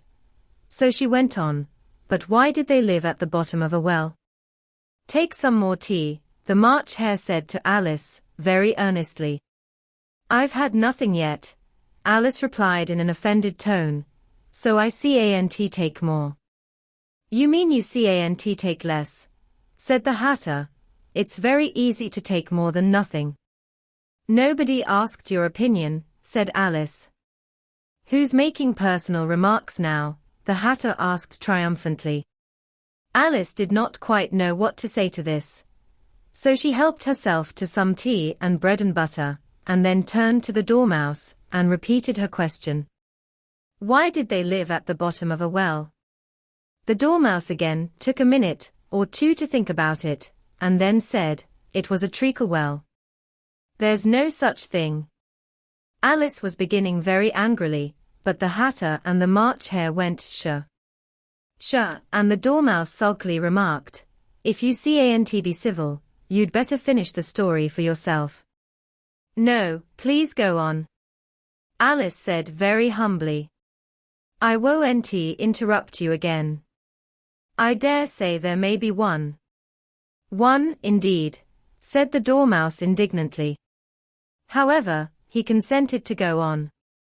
"And so these 3 little sisters, they were learning to draw, you know." "What did they draw?" said Alice, quite forgetting her promise. "Treacle," said the Dormouse, without considering at all, this time. "I want a clean cup," interrupted the Hatter. "Let's all move one place on." He moved on as he spoke, and the Dormouse followed him. The March Hare moved into the Dormouse's place, and Alice rather unwillingly took the place of the March Hare. The Hatter was the only one who got any advantage from the change, and Alice was a good deal worse off than before, as the March Hare had just upset the milk jug into his plate. Alice did not wish to offend the Dormouse again, so she began very cautiously, "But I don't understand. Where did they draw the treacle from?" "You can draw water out of a water well," said the Hatter. "So I should think you could draw treacle out of a treacle well, stupid." "But they were in the well," Alice said to the Dormouse, not choosing to notice this last remark. "Of course they were," said the Dormouse, "well in." This answer so confused poor Alice, that she let the Dormouse go on for some time without interrupting it. "They were learning to draw," the Dormouse went on, yawning and rubbing its eyes, for it was getting very sleepy, "and they drew all manner of things, everything that begins with an M." "Why with an M?" said Alice. "Why not?" said the March Hare. Alice was silent. The Dormouse had closed its eyes by this time, and was going off into a doze, but, on being pinched by the Hatter, it woke up again with a little shriek, and went on. "That begins with an M, such as mousetraps, and the moon, and memory, and muchness. You know you say things are much of a muchness. Did you ever see such a thing as a drawing of a muchness?" "Really, now you ask me," said Alice, very much confused, "I don't think." "Then you shouldn't talk," said the Hatter. This piece of rudeness was more than Alice could bear. She got up in great disgust, and walked off.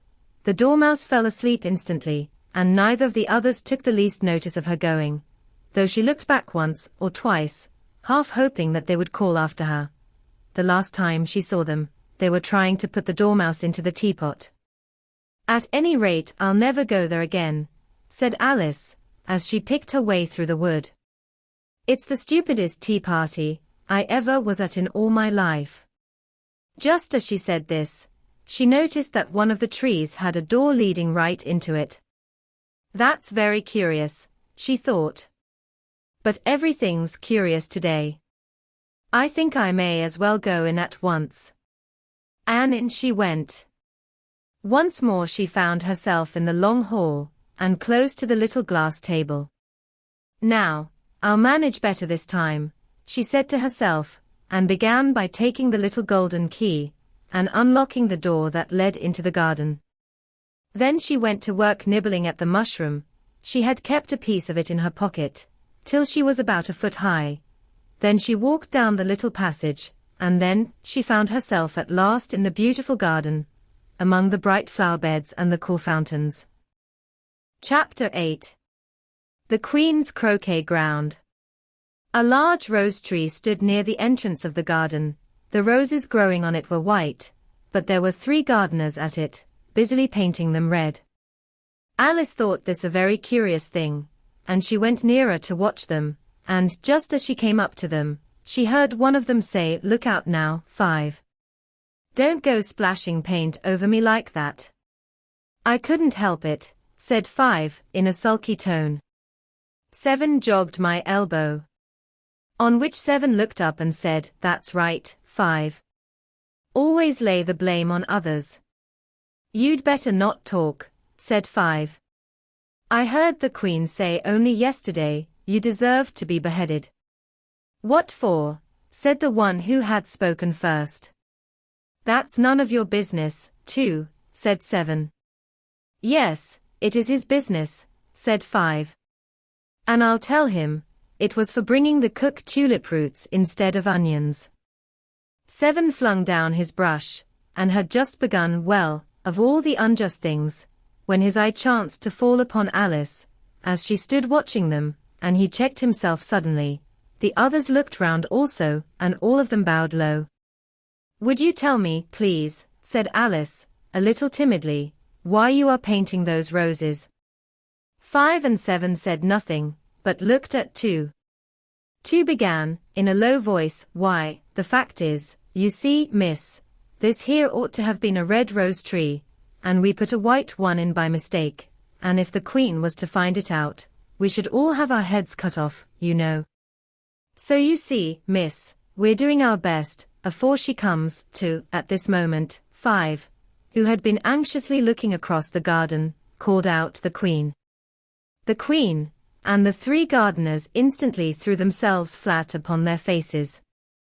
There was a sound of many footsteps, and Alice looked round, eager to see the Queen. First came 10 soldiers carrying clubs. These were all shaped like the 3 gardeners, oblong and flat, with their hands and feet at the corners. Next the 10 courtiers. These were ornamented all over with diamonds, and walked 2 and 2, as the soldiers did. After these came the royal children. There were 10 of them, and the little dears came jumping merrily along, hand in hand in couples.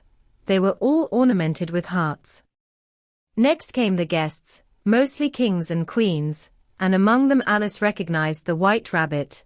It was talking in a hurried, nervous manner, smiling at everything that was said, and went by without noticing her. Then followed the Knave of Hearts, carrying the king's crown on a crimson velvet cushion, and last of all this grand procession, came the King and the Queen of Hearts. Alice was rather doubtful whether she ought not to lie down on her face like the 3 gardeners, but she could not remember ever having heard of such a rule at processions, and besides, what would be the use of a procession, thought she, if people had all to lie down upon their faces, so that they couldn't see it. So she stood where she was and waited. When the procession came opposite to Alice, they all stopped and looked at her, and the Queen said, severely, "Who is this?" She said it to the Knave of Hearts, who only bowed and smiled in reply. "Idiot," said the Queen, tossing her head impatiently, and turning to Alice, she went on, "What's your name, child?" "My name is Alice, so please your Majesty," said Alice very politely, but she added, to herself, "Why, they're only a pack of cards, after all. I needn't be afraid of them." "And who are these?" said the Queen, pointing to the 3 gardeners who were lying round the rose tree, for, you see, as they were lying on their faces, and the pattern on their backs was the same as the rest of the pack, she could not tell whether they were gardeners, or soldiers, or courtiers, or 3 of her own children. "How should I know?" said Alice, surprised at her own courage. "It's no business of mine." The Queen turned crimson with fury, and after glaring at her for a moment like a wild beast, began screaming, "Off with her head! Off with—" "Nonsense," said Alice, very loudly and decidedly, and the Queen was silent. The King laid his hand upon her arm, and timidly said, "Consider, my dear, she is only a child." The Queen turned angrily away from him, and said to the Knave, "Turn them over." The Knave did so, very carefully, with 1 foot. "Get up," said the Queen in a shrill, loud voice, and the 3 gardeners instantly jumped up, and began bowing to the King, the Queen, the royal children, and everybody else. "Leave off that," screamed the Queen. "You make me giddy." And then, turning to the rose tree, she went on, "What have you been doing here?" "May it please your Majesty," said 2, in a very humble tone, going down on 1 knee as he spoke, "we were trying." "I see," said the Queen, who had meanwhile been examining the roses. "Off with their heads," and the procession moved on, 3 of the soldiers remaining behind to execute the unfortunate gardeners, who ran to Alice for protection. "You shan't be beheaded," said Alice, and she put them into a large flower pot that stood near.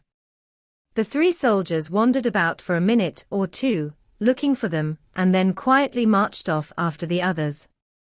"Are their heads off?" shouted the Queen. "Their heads are gone, if it please your Majesty," the soldiers shouted in reply. "That's right," shouted the Queen. "Can you play croquet?" The soldiers were silent, and looked at Alice, as the question was evidently meant for her. "Yes," shouted Alice. "Come on, then," roared the Queen, and Alice joined the procession, wondering very much what would happen next. It's a very fine day," said a timid voice at her side. She was walking by the White Rabbit, who was peeping anxiously into her face. "Very," said Alice. "Where's the Duchess?" "Hush! Hush!" said the rabbit in a low, hurried tone.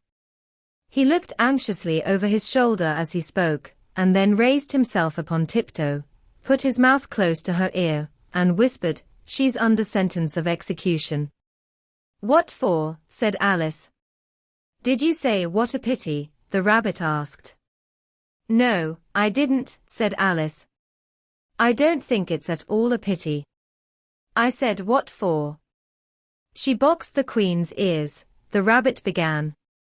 Alice gave a little scream of laughter. "Oh, hush," the rabbit whispered in a frightened tone. "The Queen will hear you. You see, she came rather late," and the Queen said. "Get to your places," shouted the Queen in a voice of thunder, and people began running about in all directions, tumbling up against each other. However, they got settled down in a minute or two, and the game began. Alice thought she had never seen such a curious croquet ground in her life. It was all ridges and furrows. The croquet balls were live hedgehogs, and the mallets live flamingos, and the soldiers had to double themselves up and stand on their hands and feet to make the arches. The chief difficulty Alice found at first was in managing her flamingo.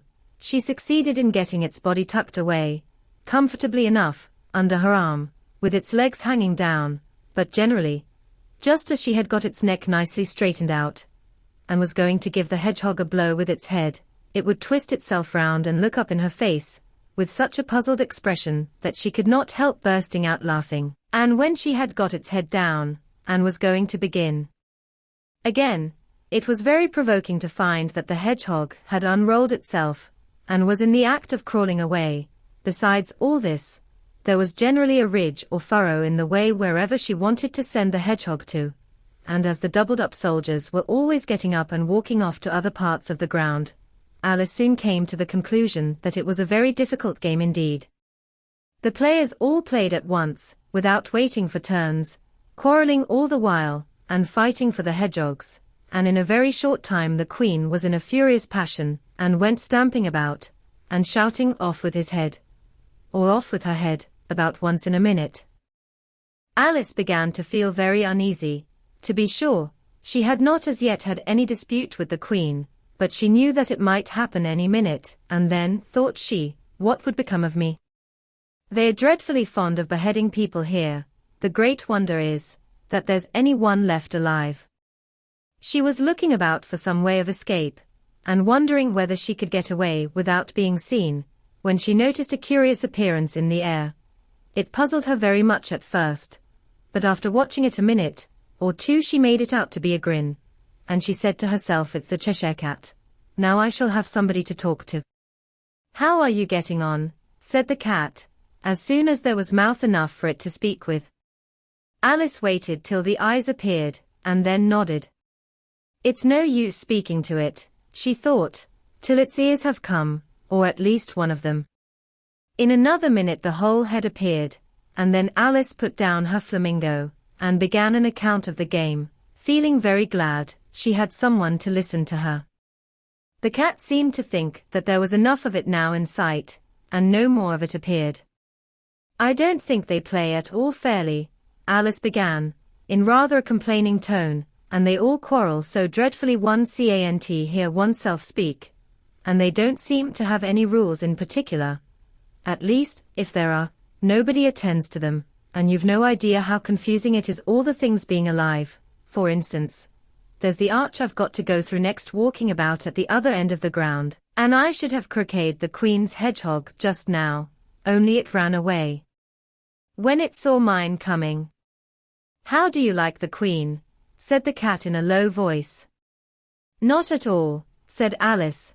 "She's so extremely—" Just then she noticed that the Queen was close behind her, listening. So she went on, "Likely to win, that it's hardly worth while finishing the game." The Queen smiled and passed on. "Who are you talking to?" said the King, going up to Alice, and looking at the cat's head with great curiosity. "It's a friend of mine, a Cheshire Cat," said Alice. "Allow me to introduce it." "I don't like the look of it at all," said the King. "However, it may kiss my hand if it likes." "I'd rather not," the cat remarked.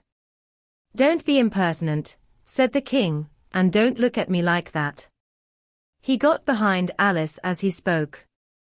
"A cat may look at a king," said Alice. "I've read that in some book, but I don't remember where."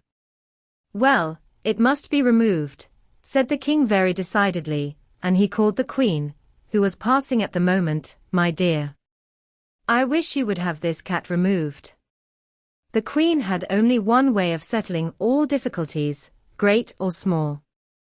"Off with his head," she said without even looking round.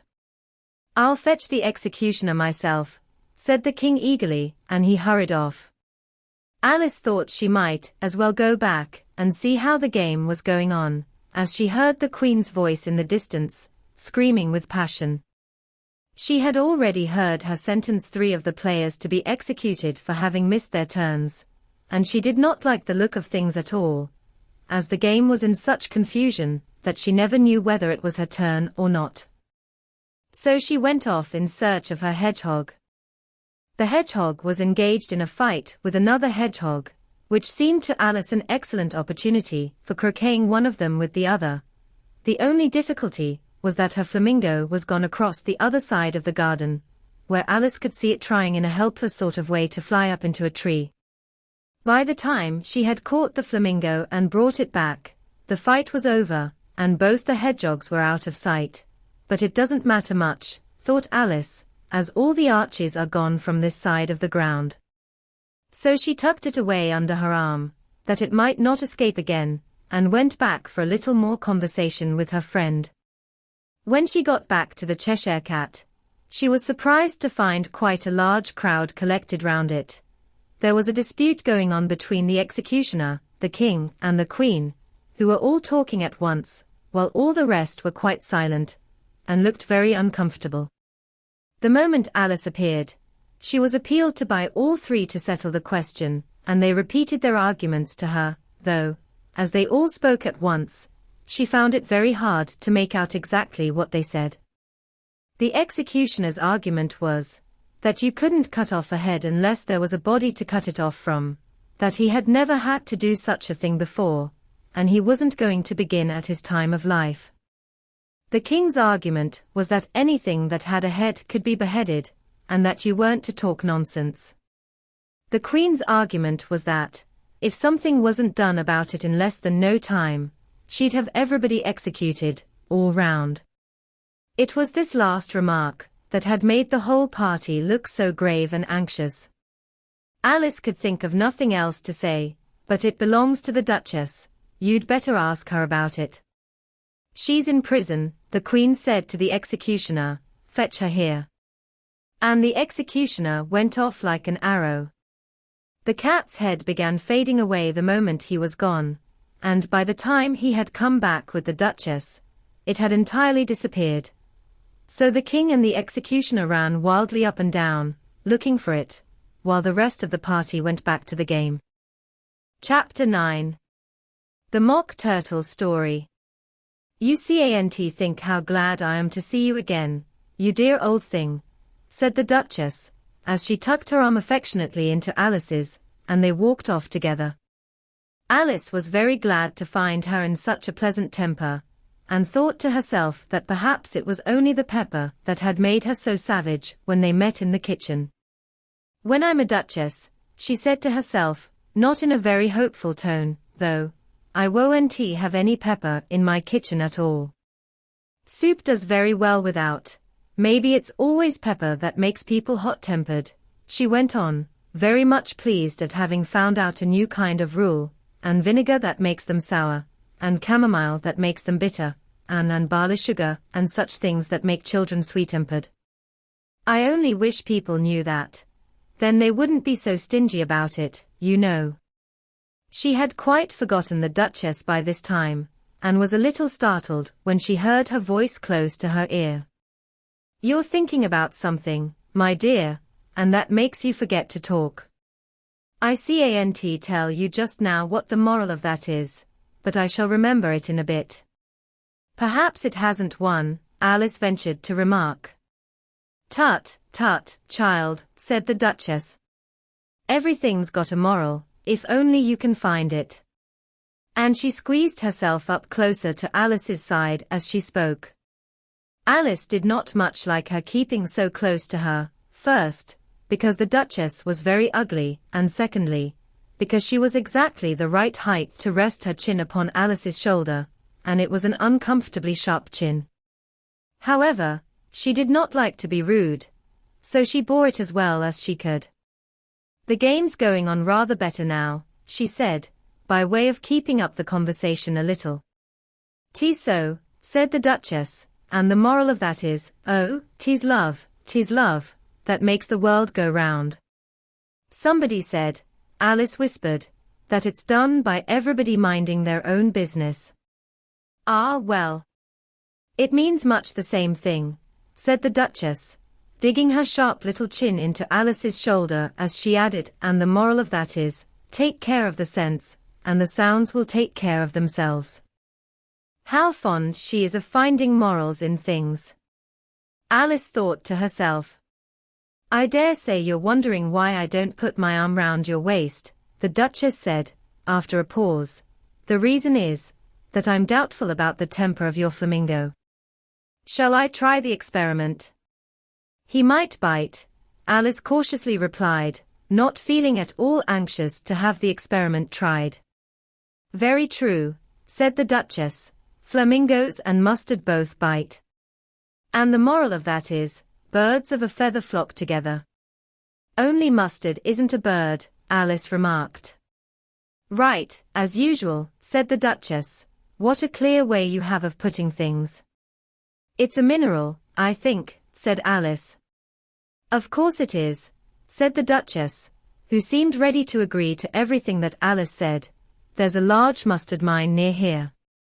And the moral of that is, the more there is of mine, the less there is of yours."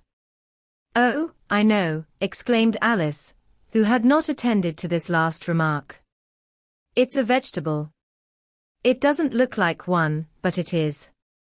"I quite agree with you," said the Duchess, "and the moral of that is, be what you would seem to be, or, if you'd like it put more simply, never imagine yourself not to be otherwise than what it might appear to others, that what you were or might have been was not otherwise than what you had been would have appeared to them to be otherwise." "I think I should understand that better," Alice said very politely, "if I had it written down, but I can't quite follow it as you say it." "That's nothing to what I could say if I chose," the Duchess replied, in a pleased tone. "Pray don't trouble yourself to say it any longer than that," said Alice. "Oh, don't talk about trouble," said the Duchess. "I make you a present of everything I've said as yet." A cheap sort of present, thought Alice. I'm glad they don't give birthday presents like that. But she did not venture to say it out loud. Thinking again, the Duchess asked, with another dig of her sharp little chin. "I've a right to think," said Alice sharply, for she was beginning to feel a little worried. "Just about as much right," said the Duchess, "as pigs have to fly, and the M." But here, to Alice's great surprise, the Duchess's voice died away, even in the middle of her favorite word, moral, and the arm that was linked into hers began to tremble. Alice looked up, and there stood the Queen in front of them, with her arms folded, frowning like a thunderstorm. "A fine day, Your Majesty," the Duchess began in a low, weak voice. "Now, I give you fair warning," shouted the Queen, stamping on the ground as she spoke. "Either you or your head must be off, and that in about half no time. Take your choice." The Duchess took her choice, and was gone in a moment. "Let's go on with the game," the Queen said to Alice, and Alice was too much frightened to say a word, but slowly followed her back to the croquet ground. The other guests had taken advantage of the Queen's absence, and were resting in the shade.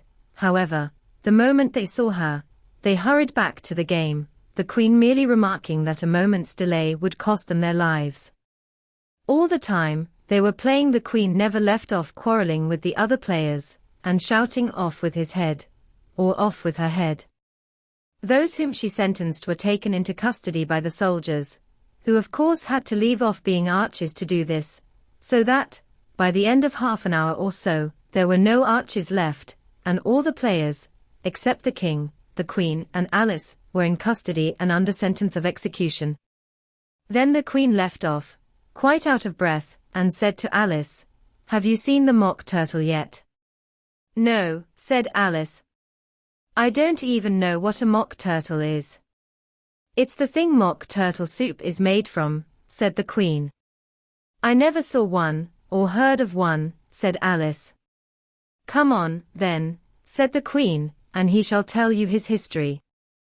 As they walked off together, Alice heard the King say in a low voice, to the company generally, "You are all pardoned." "Come, that's a good thing," she said to herself, for she had felt quite unhappy at the number of executions the Queen had ordered. They very soon came upon a griffin, lying fast asleep in the sun. If you don't know what a griffin is, look at the picture. "Up, lazy thing," said the Queen, "and take this young lady to see the Mock Turtle, and to hear his history. I must go back and see after some executions I have ordered," and she walked off, leaving Alice alone with the griffin. Alice did not quite like the look of the creature, but on the whole she thought it would be quite as safe to stay with it as to go after that savage Queen. So she waited. The griffin sat up and rubbed its eyes. Then it watched the Queen till she was out of sight. Then it chuckled. "What fun," said the griffin, half to itself, half to Alice. "What is the fun?" said Alice. "Why, she," said the griffin. "It's all her fancy, that. They never executes nobody, you know. Come on." "Everybody says come on, here," thought Alice, as she went slowly after it. "I never was so ordered about before, in all my life, never." They had not gone far before they saw the Mock Turtle in the distance, sitting sad and lonely on a little ledge of rock, and as they came nearer, Alice could hear him sighing as if his heart would break. She pitied him deeply. "What is his sorrow?" she asked the griffin. And the griffin answered, very nearly in the same words as before, "It's all his fancy, that. He hasn't got no sorrow, you know. Come on." So they went up to the Mock Turtle, who looked at them with large eyes full of tears, but said nothing. "This here young lady," said the griffin, "she wants for to know your history, she do." "I'll tell it her," said the Mock Turtle in a deep, hollow tone. "Sit down, both of you, and don't speak a word till I've finished." So they sat down, and nobody spoke for some minutes. Alice thought to herself, "I don't see how he can ever finish, if he doesn't begin." But she waited patiently. "Once," said the Mock Turtle at last, with a deep sigh, "I was a real turtle." These words were followed by a very long silence, broken only by an occasional exclamation of "HJCKRH" from the griffin, and the constant heavy sobbing of the Mock Turtle. Alice was very nearly getting up and saying, "Thank you, sir, for your interesting story," but she could not help thinking there must be more to come. So she sat still and said nothing. "When we were little," the Mock Turtle went on at last, more calmly, though still sobbing a little now and then, "we went to school in the sea. The master was an old turtle, we used to call him Tortoise." "Why did you call him Tortoise, if he wasn't one?" Alice asked. "We called him Tortoise because he taught us," said the Mock Turtle angrily. "Really, you are very dull. You ought to be ashamed of yourself for asking such a simple question," added the griffin, and then they both sat silent and looked at poor Alice, who felt ready to sink into the earth. At last the griffin said to the Mock Turtle, "Drive on, old fellow. Don't be all day about it," and he went on in these words. "Yes, we went to school in the sea, though you mayn't believe it." "I never said I didn't," interrupted Alice. "You did," said the Mock Turtle. "Hold your tongue," added the griffin, before Alice could speak again. The Mock Turtle went on. "We had the best of educations, in fact, we went to school every day." "I've been to a day school, too," said Alice. "You needn't be so proud as all that." "With extras?" asked the Mock Turtle, a little anxiously. Yes, said Alice, we learned French and music. And washing, said the Mock Turtle. Certainly not, said Alice indignantly. Ah? Then yours wasn't a really good school, said the Mock Turtle in a tone of great relief. Now, at ours, they had at the end of the bill, French, music, and washing, extra. You couldn't have wanted it much, said Alice, living at the bottom of the sea. I couldn't afford to learn it, said the Mock Turtle with a sigh. I only took the regular course. What was that? Inquired Alice. Reeling and writhing, of course, to begin with, the Mock Turtle replied, and then the different branches of arithmetic, ambition, distraction, uglification, and derision. I never heard of uglification, Alice ventured to say. What is it? The Griffin lifted up both its paws in surprise. What? Never heard of uglifying, it exclaimed. You know what to beautify is, I suppose. Yes, said Alice doubtfully, it means to make anything prettier. Well, then, the Griffin went on, if you don't know what to uglify is, you are a simpleton. Alice did not feel encouraged to ask any more questions about it. So she turned to the Mock Turtle, and said, what else had you to learn? Well, there was mystery, the Mock Turtle replied, counting off the subjects on his flappers, mystery, ancient and modern, with seaography. Then drawling, the drawling master was an old conger eel, that used to come once a week. He taught us drawling, stretching, and fainting in coils. What was that like? Said Alice. Well, I can't show it you myself, the Mock Turtle said. I'm too stiff. And the Griffin never learnt it. Hadn't time, said the Griffin. I went to the classical master, though. He was an old crab, he was. I never went to him, the Mock Turtle said with a sigh. He taught laughing and grief, they used to say. So he did, said the Griffin, sighing in his turn, and both creatures hid their faces in their paws. And how many hours a day did you do lessons? Said Alice, in a hurry to change the subject. 10 hours the first day, said the Mock Turtle, 9 the next, and so on.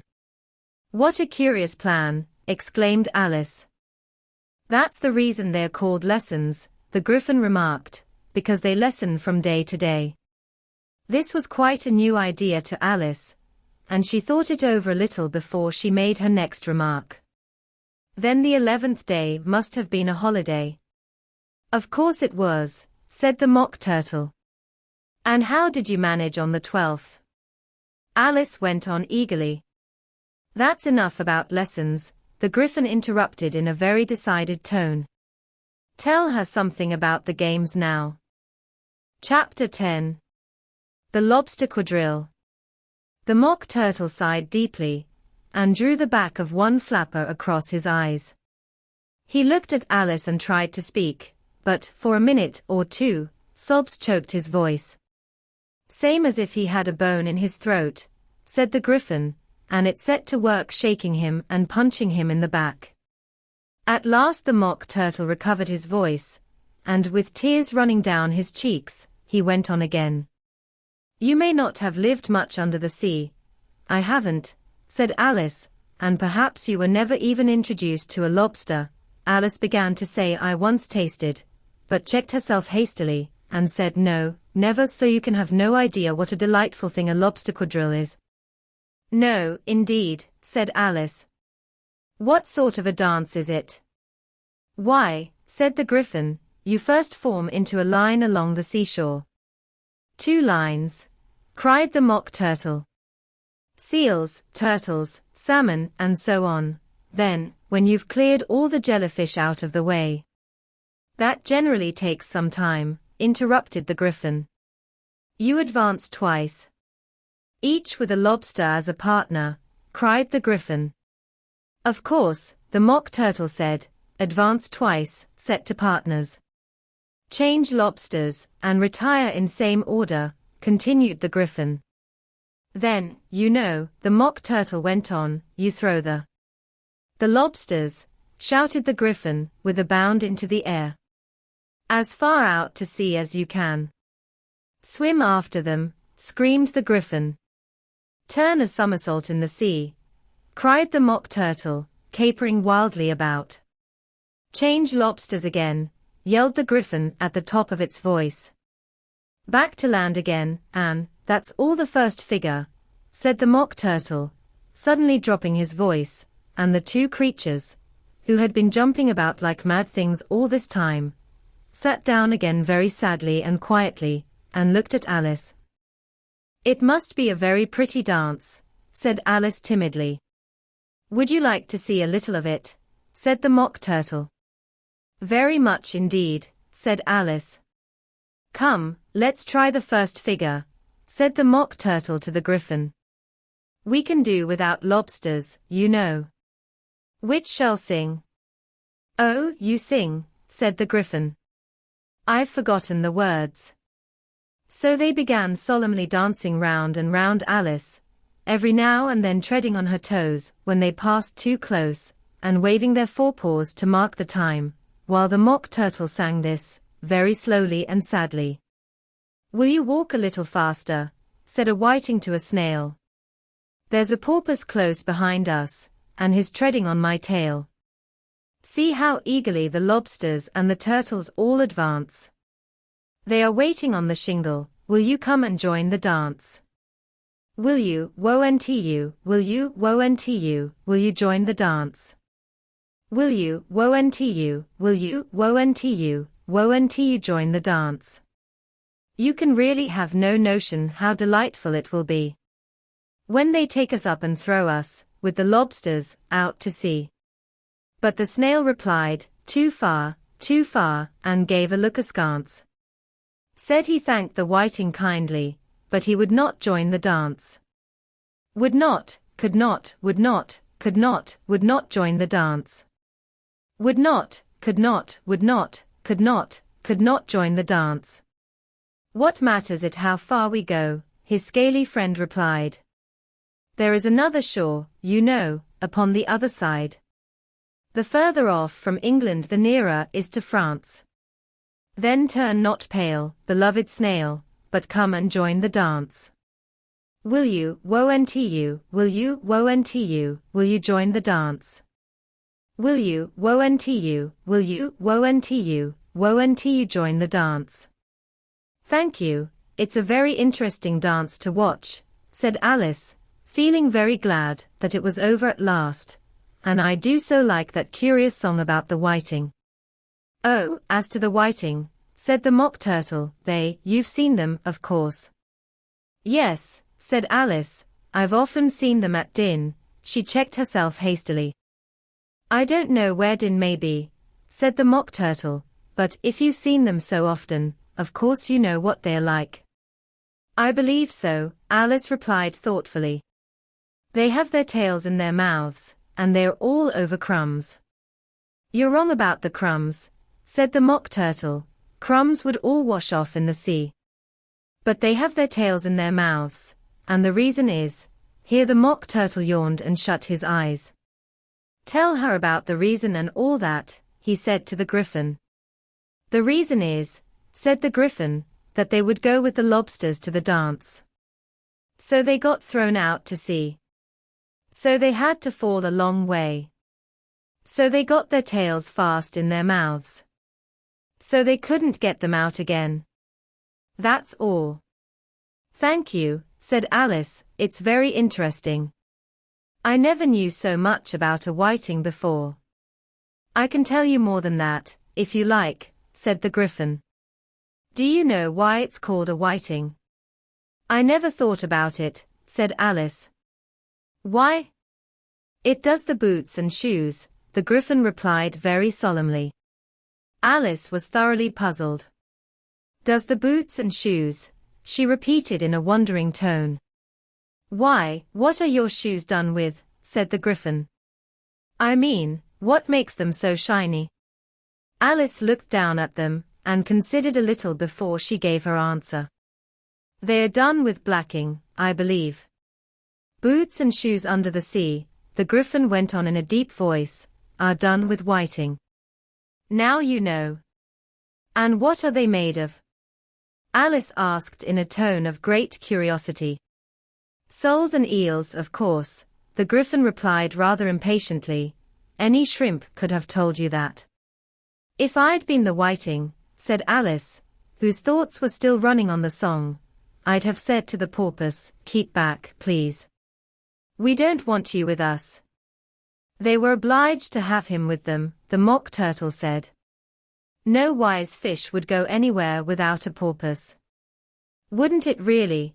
Said Alice in a tone of great surprise. Of course not, said the Mock Turtle.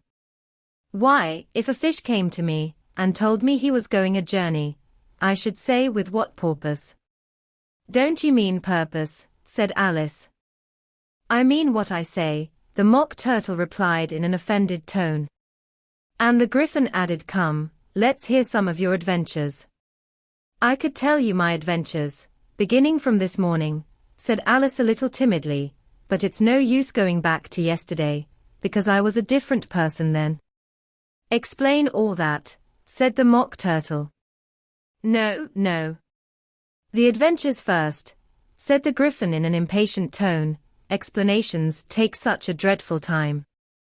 So Alice began telling them her adventures from the time when she first saw the White Rabbit. She was a little nervous about it.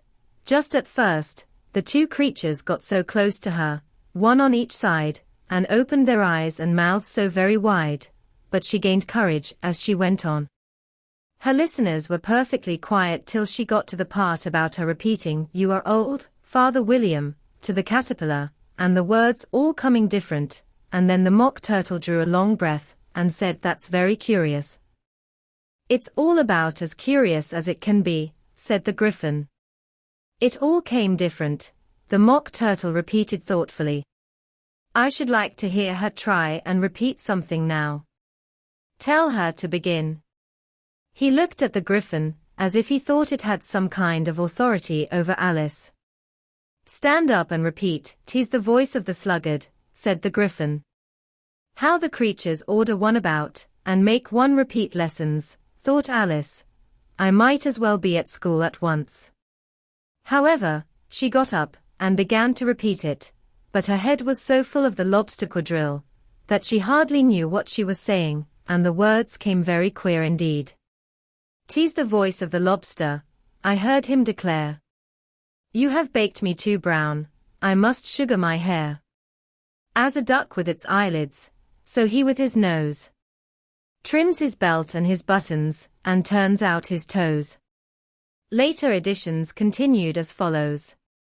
"When the sands are all dry, he is gay as a lark, and will talk in contemptuous tones of the shark.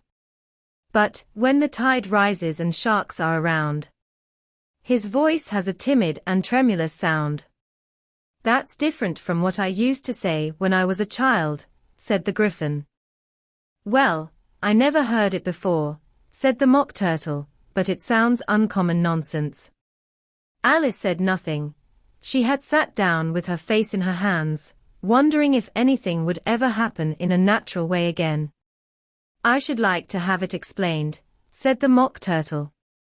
"She can't explain it," said the Griffin hastily. "Go on with the next verse." "But about his toes," the Mock Turtle persisted. "How could he turn them out with his nose, you know? It's the first position in dancing." Alice said, but was dreadfully puzzled by the whole thing, and longed to change the subject. "Go on with the next verse," the Griffin repeated impatiently. "It begins, 'I passed by his garden.'" Alice did not dare to disobey, though she felt sure it would all come wrong, and she went on in a trembling voice. "I passed by his garden, and marked, with one eye, how the owl and the panther were sharing a pie." Later editions continued as follows. "The panther took pie crust, and gravy and meat, while the owl had the dish as its share of the treat. When the pie was all finished, the owl, as a boon, was kindly permitted to pocket the spoon. while the panther received knife and fork with a growl, and concluded the banquet by, "What is the use of repeating all that stuff?" the Mock Turtle interrupted, "if you don't explain it as you go on. It's by far the most confusing thing I ever heard." "Yes, I think you'd better leave off," said the Gryphon, and Alice was only too glad to do so. "Shall we try another figure of the lobster quadrille?" the Gryphon went on. "Or would you like the Mock Turtle to sing you another song?" "Oh, a song, please, if the Mock Turtle would be so kind," Alice replied, so eagerly that the Gryphon said, in a rather offended tone, "No accounting for tastes. Sing her turtle soup, will you, old fellow?" The Mock Turtle sighed deeply, and began, in a voice choked with sobs, to sing this beautiful soup, so rich and green, waiting in a hot tureen. Who for such dainties would not stoop? Soup of the evening, beautiful soup. Soup of the evening, beautiful soup. Bo, otiful soup. Bo, otiful soup. Soup of the evening. Beautiful, beautiful soup. Beautiful soup. Who cares for fish, game, or any other dish? Who would not give all else for two? Penneth only of beautiful soup. Penneth only of beautiful soup. Bo, otiful soup. Bo, otiful soup. Soup of the evening. Beautiful, beauty, full soup. Chorus again, cried the Gryphon, and the Mock Turtle had just begun to repeat it, when a cry of "the trial's beginning" was heard in the distance. "Come on," cried the Gryphon, and taking Alice by the hand it hurried off, without waiting for the end of the song. "What trial is it?" Alice panted as she ran, but the Gryphon only answered, "Come on," and ran the faster, while more and more faintly came, carried on the breeze that followed them, the melancholy words. Soup of the evening. Beautiful, beautiful soup.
Chapter 11. Who Stole the Tarts? The King and Queen of Hearts were seated on their throne when they arrived, with a great crowd assembled about them, all sorts of little birds and beasts, as well as the whole pack of cards. The knave was standing before them in chains, with a soldier on each side to guard him, and near the king was the White Rabbit, with a trumpet in one hand and a scroll of parchment in the other. In the very middle of the court was a table, with a large dish of tarts upon it. They looked so good, that it made Alice quite hungry to look at them. "I wish they'd get the trial done," she thought, and hand round the refreshments. But there seemed to be no chance of this. So she began looking at everything about her to pass away the time. Alice had never been in a court of justice before, but she had read about them in books, and she was quite pleased to find that she knew the name of nearly everything there. "That's the judge," she said to herself, because of his great wig. The judge, by the way, was the king, and as he wore his crown over the wig, look at the frontispiece if you want to see how he did it.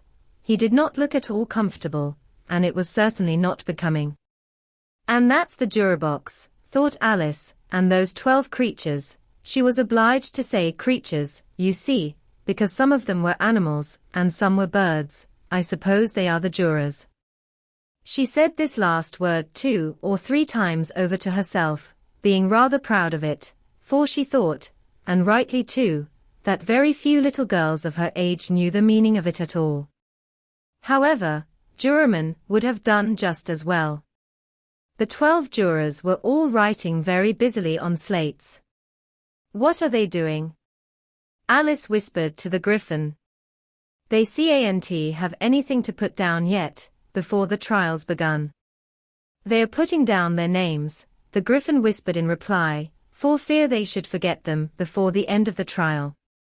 "Stupid things," Alice began in a loud, indignant voice, but she stopped hastily, for the White Rabbit cried out, "Silence in the court," and the king put on his spectacles and looked anxiously round, to make out who was talking. Alice could see, as well as if she were looking over their shoulders, that all the jurors were writing down "stupid things" on their slates, and she could even make out that one of them didn't know how to spell stupid, and that he had to ask his neighbor to tell him. "A nice muddle their slates'll be in before the trial's over," thought Alice. One of the jurors had a pencil that squeaked. This, of course, Alice could not stand, and she went round the court and got behind him, and very soon found an opportunity of taking it away. She did it so quickly that the poor little juror, it was Bill, the lizard, could not make out at all what had become of it, so, after hunting all about for it, he was obliged to write with one finger for the rest of the day, and this was of very little use, as it left no mark on the slate. "Herald, read the accusation," said the king. On this the White Rabbit blew 3 blasts on the trumpet, and then unrolled the parchment scroll, and read as follows. "The Queen of Hearts, she made some tarts, all on a summer day. The Knave of Hearts, he stole those tarts, and took them quite away. Consider your verdict," the king said to the jury. "Not yet, not yet," the rabbit hastily interrupted. "There's a great deal to come before that." "Call the first witness," said the king, and the White Rabbit blew 3 blasts on the trumpet, and called out, "First witness." The first witness was the Hatter. He came in with a teacup in one hand and a piece of bread and butter in the other.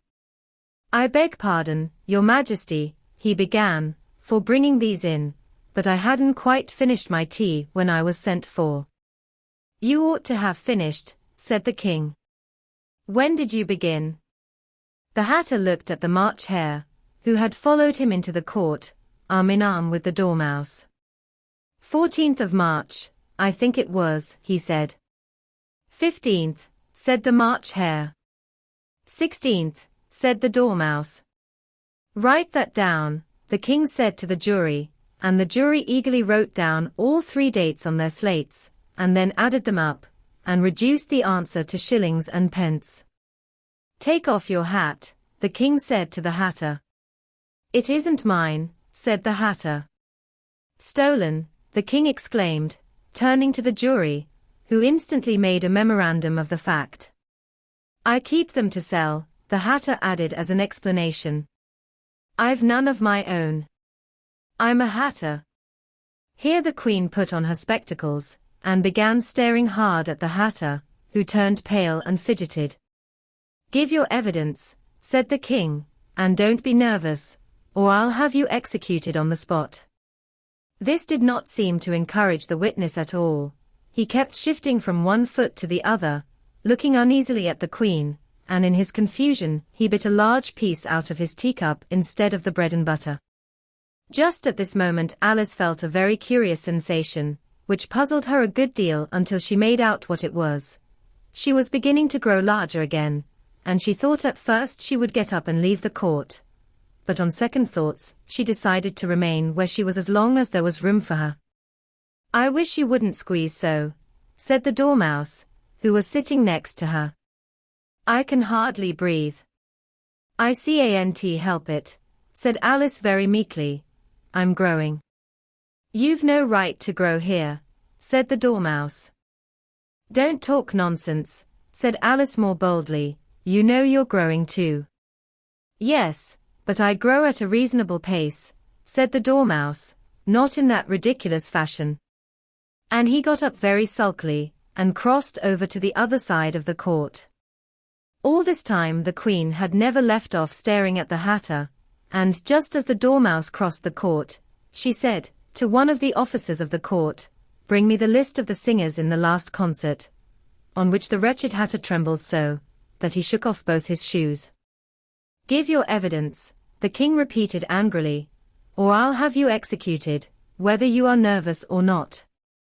"I'm a poor man, Your Majesty," the Hatter began, in a trembling voice, "and I hadn't begun my tea, not above a week or so, and what with the bread and butter getting so thin, and the twinkling of the tea."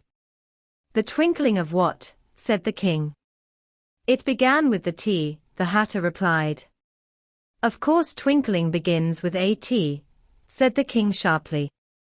"Do you take me for a dunce? Go on." "I'm a poor man," the Hatter went on, "and most things twinkled after that, only the March Hare said." "I didn't," the March Hare interrupted in a great hurry. "You did," said the Hatter.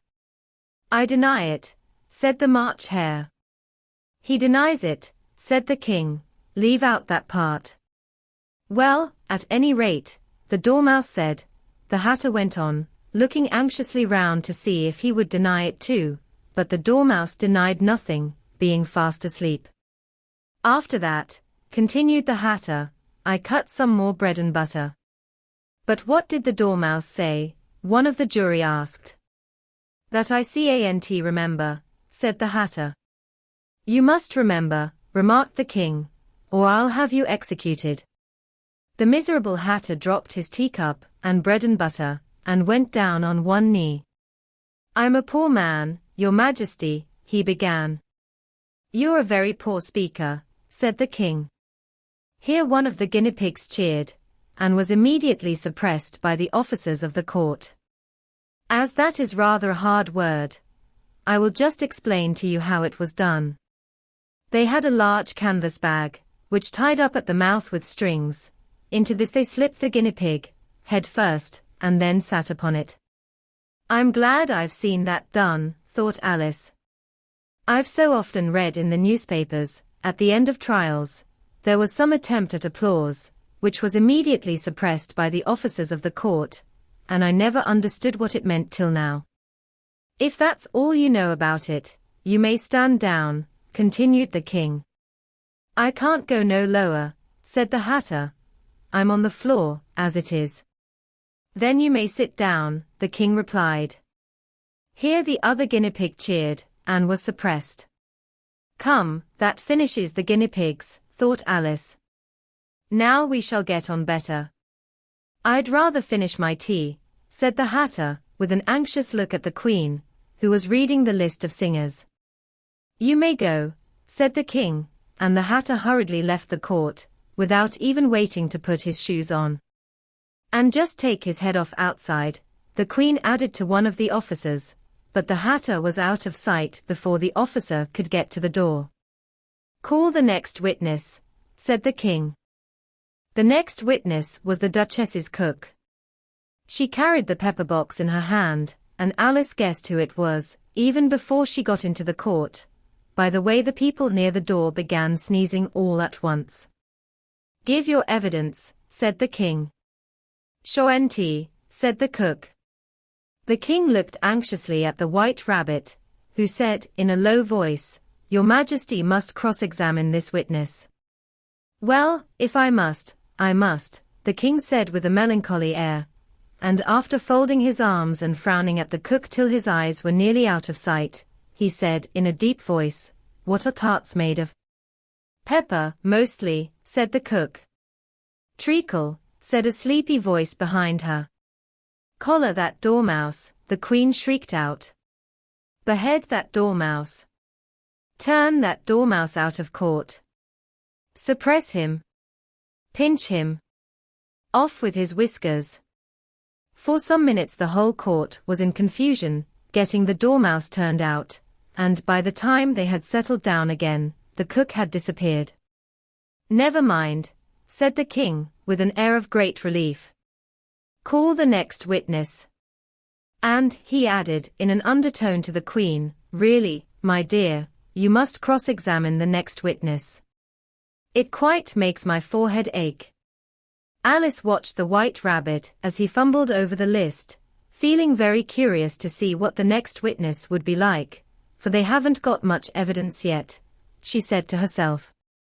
Imagine her surprise, when the White Rabbit read out, at the top of his shrill little voice, the name Alice. Chapter 12. Alice's Evidence. Here, cried Alice, quite forgetting in the flurry of the moment how large she had grown in the last few minutes, and she jumped up in such a hurry that she tipped over the juror box with the edge of her skirt, upsetting all the jurormen onto the heads of the crowd below, and there they lay sprawling about, reminding her very much of a globe of goldfish she had accidentally upset the week before. Oh, I beg your pardon, she exclaimed in a tone of great dismay, and began picking them up again as quickly as she could, for the accident of the goldfish kept running in her head, and she had a vague sort of idea that they must be collected at once and put back into the juror box, or they would die. The trial cannot proceed, said the king, in a very grave voice, until all the jurormen are back in their proper places. All, he repeated with great emphasis, looking hard at Alice as he said so. Alice looked at the juror box, and saw that, in her haste, she had put the lizard in head downwards, and the poor little thing was waving its tail about in a melancholy way, being quite unable to move. She soon got it out again, and put it right. Not that it signifies much, she said to herself. I should think it would be quite as much use in the trial one way up as the other.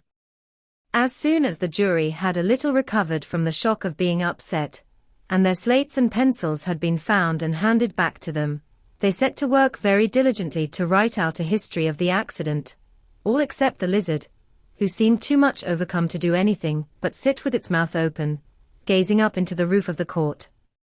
What do you know about this business? The king said to Alice. Nothing, said Alice.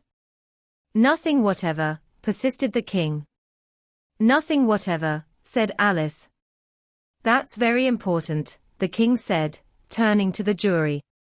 They were just beginning to write this down on their slates, when the White Rabbit interrupted. Unimportant, Your Majesty means, of course, he said in a very respectful tone, but frowning and making faces at him as he spoke. Unimportant, of course, I meant, the king hastily said, and went on to himself in an undertone, important, unimportant, unimportant, important, as if he were trying which word sounded best. Some of the jury wrote it down important, and some unimportant. Alice could see this, as she was near enough to look over their slates, but it doesn't matter a bit, she thought to herself. At this moment the king, who had been for some time busily writing in his notebook, called out silence, and read out from his book, Rule 42. All persons more than a mile high to leave the court. Everybody looked at Alice. I'm not a mile high, said Alice. You are, said the king. Nearly 2 miles high, added the queen.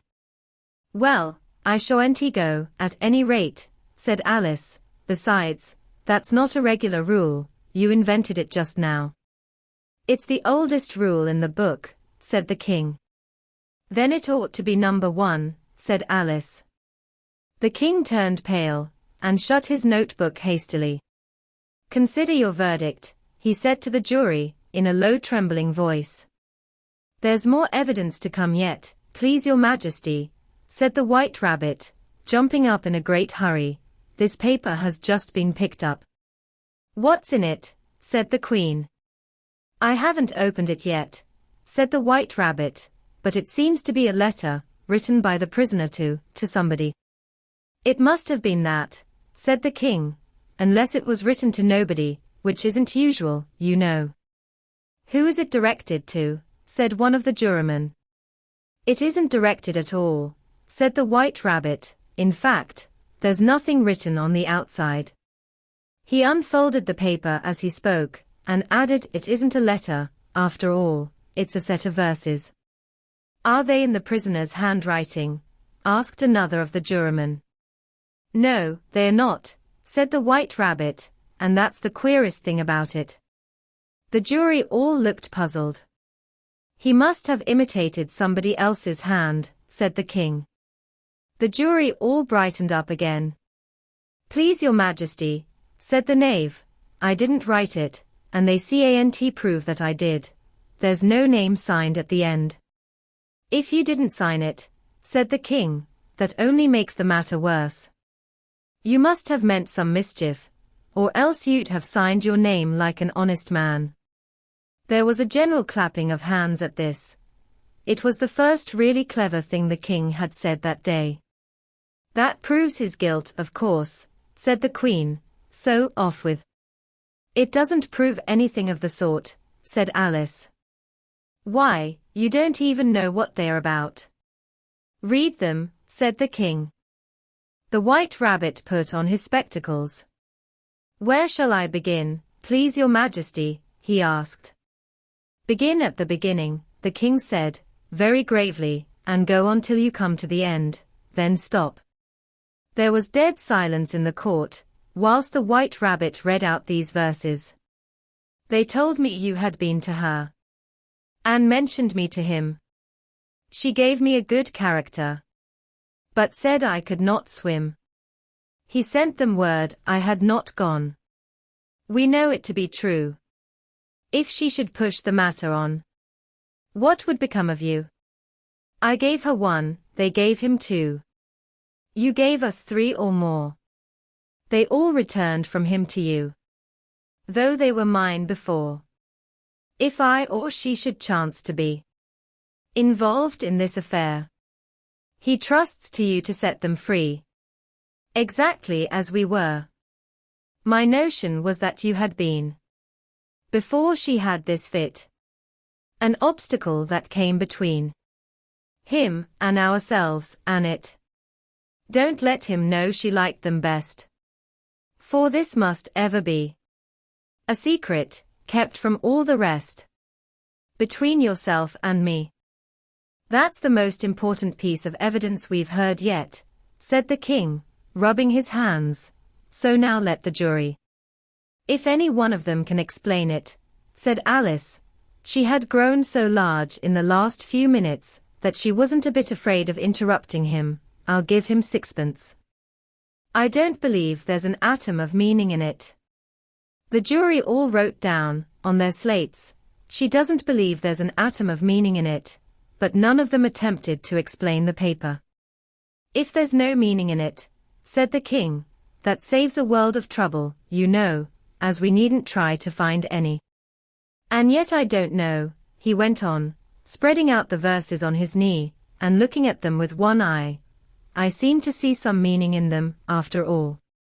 Said I could not swim, you can't swim, can you? He added, turning to the knave. The knave shook his head sadly. Do I look like it? He said. Which he certainly did not, being made entirely of cardboard.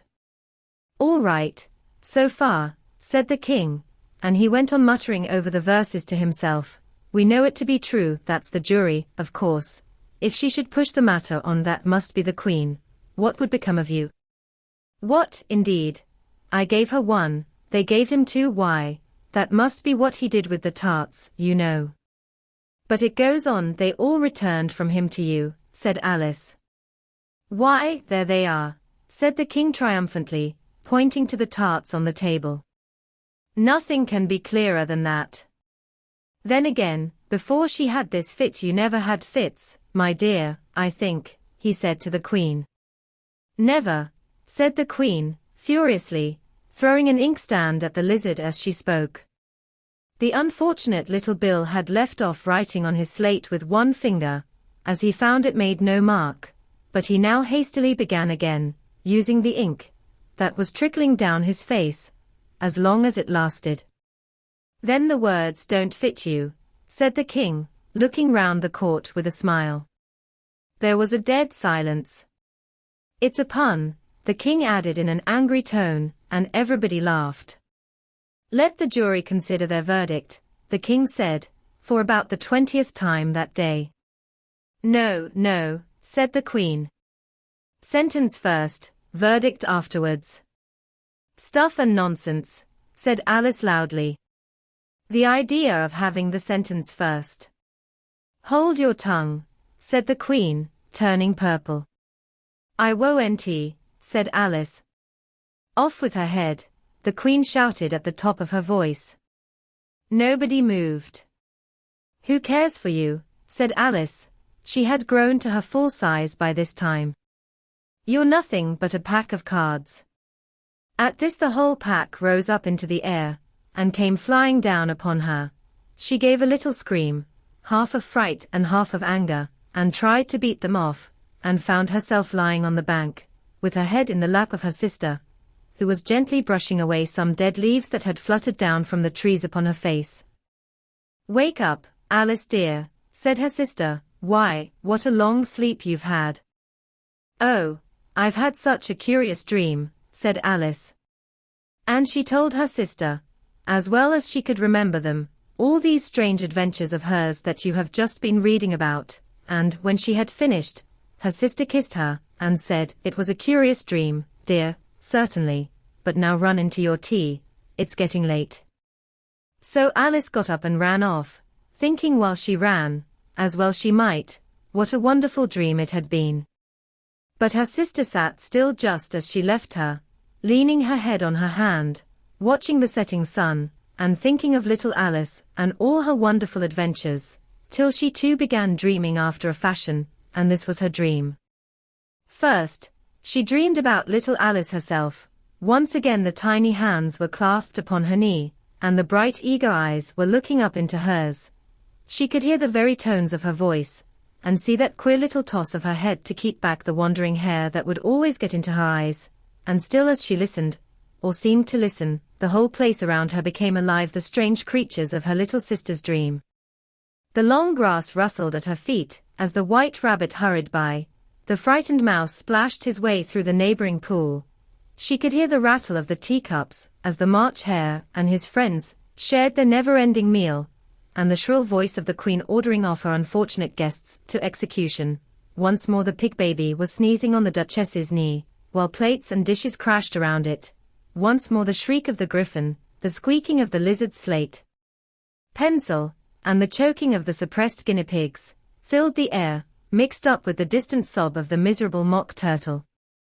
So she sat on, with closed eyes, and half believed herself in Wonderland, though she knew she had but to open them again, and all would change to dull reality. The grass would be only rustling in the wind, and the pool rippling to the waving of the reeds. The rattling teacups would change to tinkling sheep bells, and the queen's shrill cries to the voice of the shepherd boy, and the sneeze of the baby, the shriek of the griffin, and all the other queer noises, would change, she knew, to the confused clamor of the busy farmyard, while the lowing of the cattle in the distance would take the place of the mock turtle's heavy sobs. Lastly, she pictured to herself how this same little sister of hers would, in the aftertime, be herself a grown woman, and how she would keep, through all her riper years, the simple and loving heart of her childhood, and how she would gather about her other little children, and make them as bright and eager with many a strange tale, perhaps even with the dream of Wonderland of long ago, and how she would feel with all their simple sorrows, and find a pleasure in all their simple joys. Remembering her own child life, and the happy summer days.